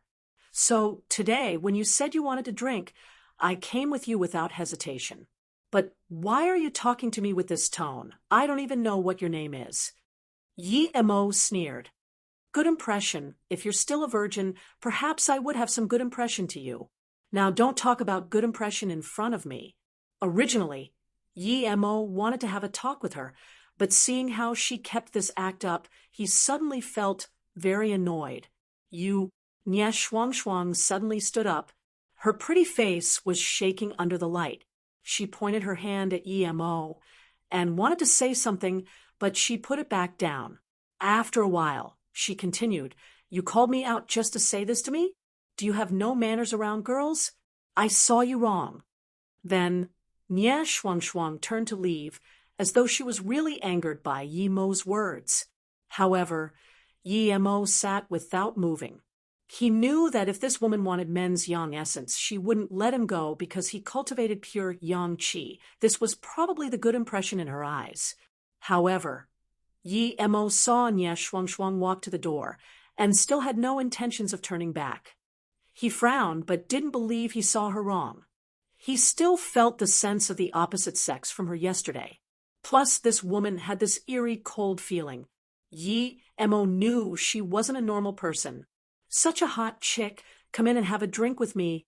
Two men who just walked into the bar saw Nye Shuangshuang. One of their eyes brightened up immediately, and he grabbed towards her. Nye Shuangshuang screamed but couldn't break free. "Let's go to a private room. It's much better than outside." Then, the grabbed Nye Shuangshuang walked inside. Many people saw it, and even the bar people, but no one said a thing. They continued to do what they were doing. Nye Shuangshuang looked helplessly towards Yi Mo. It was obvious she wanted Yi Mo to help her. She saw how strong Yi Mo was yesterday. If he did something, even if he couldn't beat these two, she could break free. Yi Mo, however, was still sipping the beer that was just brought to him as though he didn't see it at all. However, Yi Mo's spirit sense scanned that the eyes Nye Shuangshuang showed had disappointment, deep disappointment, rather than loss and hope. Soon, Nye Shuangshuang was dragged into a private room by those two scum. The door was then slammed shut.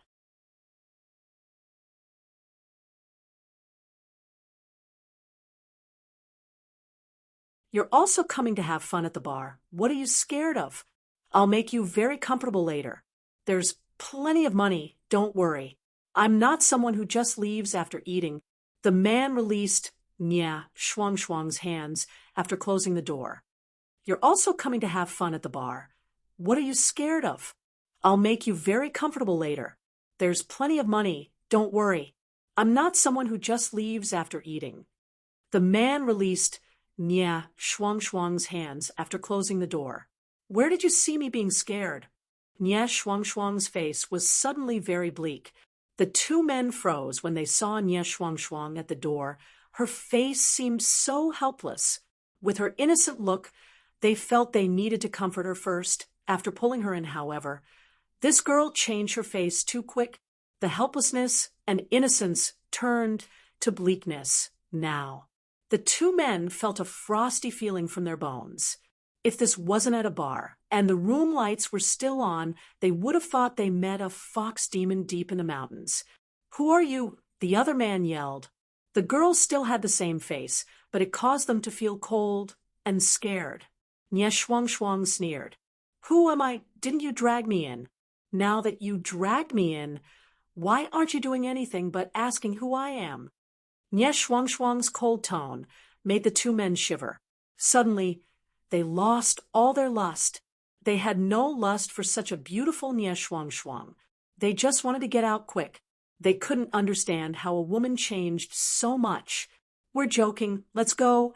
Xiao Xiong, let's get out," the man who grabbed Nye Shuangshuang suddenly said. He didn't want to face Nye Shuangshuang. He felt his skin was tingling. "Go out?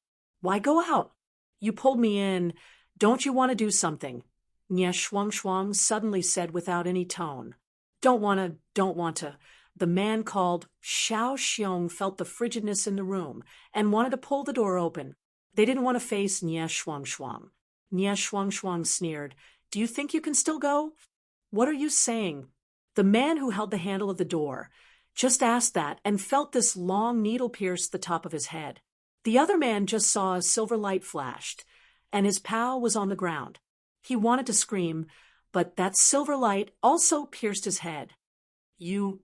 The man could only say this word before also falling to the ground.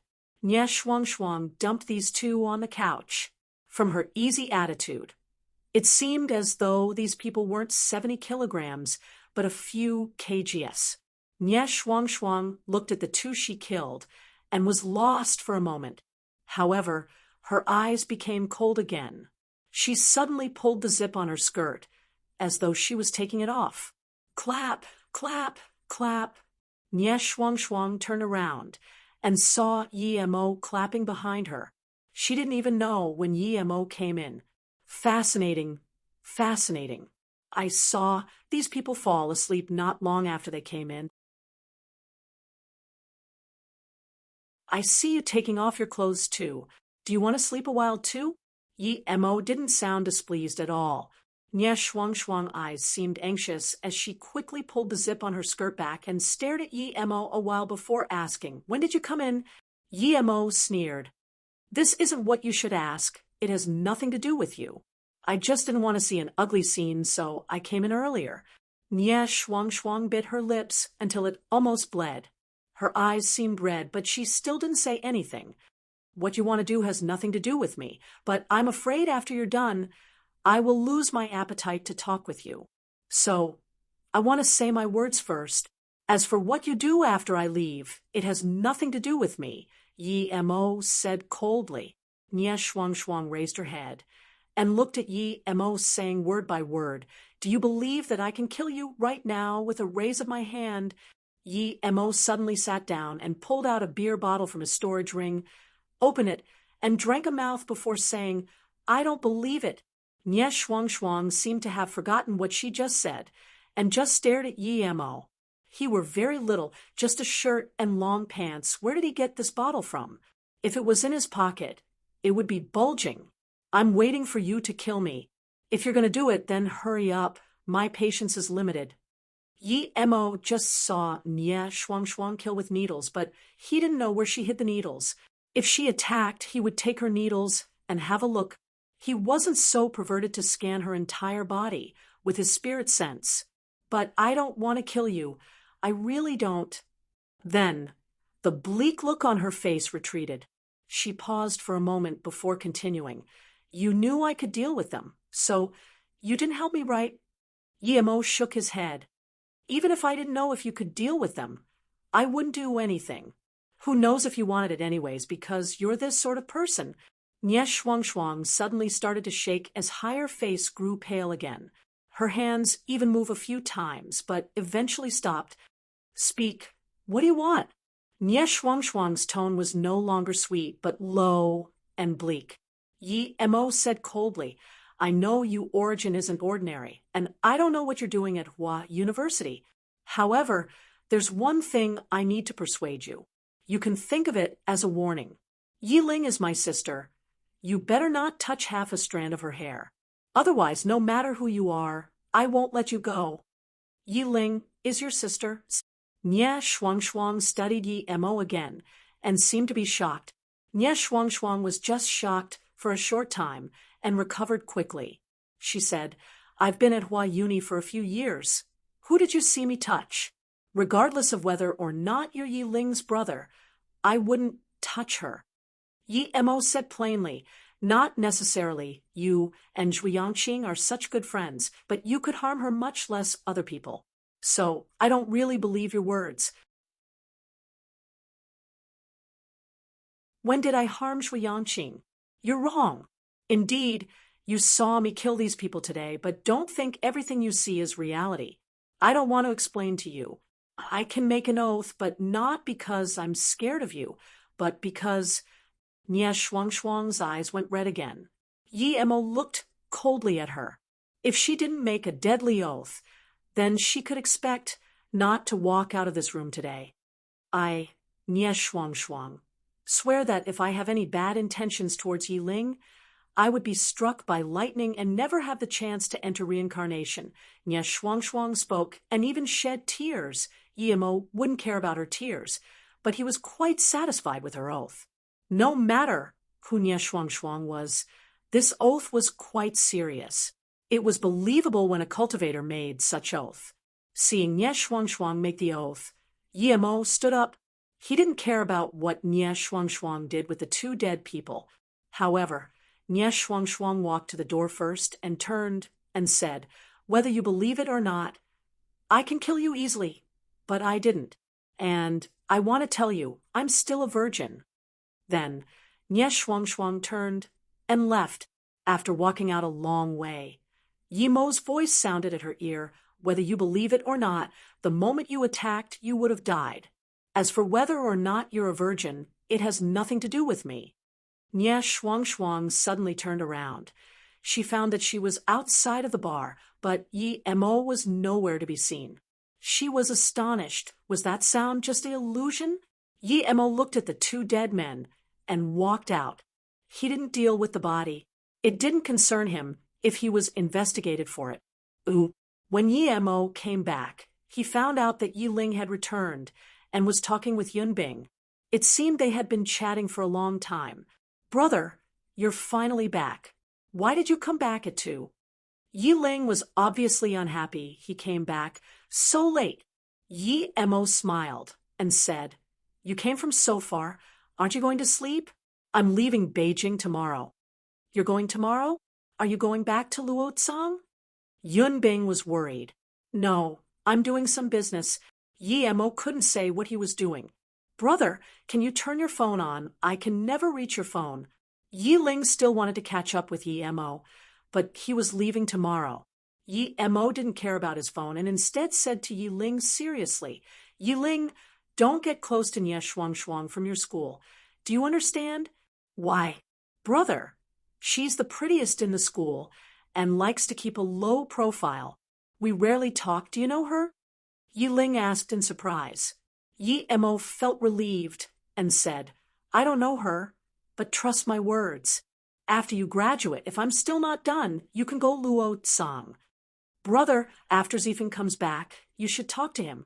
In fact, I don't agree to him staying at the Yi family, but he said it was very hard for Grandpa too. He wanted to help Grandpa, and he said the main reason Grandpa got him back was due to you. Although Yi Ling didn't want to stay at Beijing, she was worried about Yi Zifeng staying here himself. Although her big and fourth uncle was sent away from Beijing, who knew if the other members of the Yi family would do something to Yi Zifeng. Yi Mo nodded. Yi Zifeng saw things more clearly than Yi Ling, but it was impossible for him to try to persuade Yi Zifeng. Everyone had their own life. Seeing Yi Mo look down and not talk, Yi Ling suddenly thought of one thing and quickly said, Brother, Zifeng told me to give this to you. He said it was related to your mom.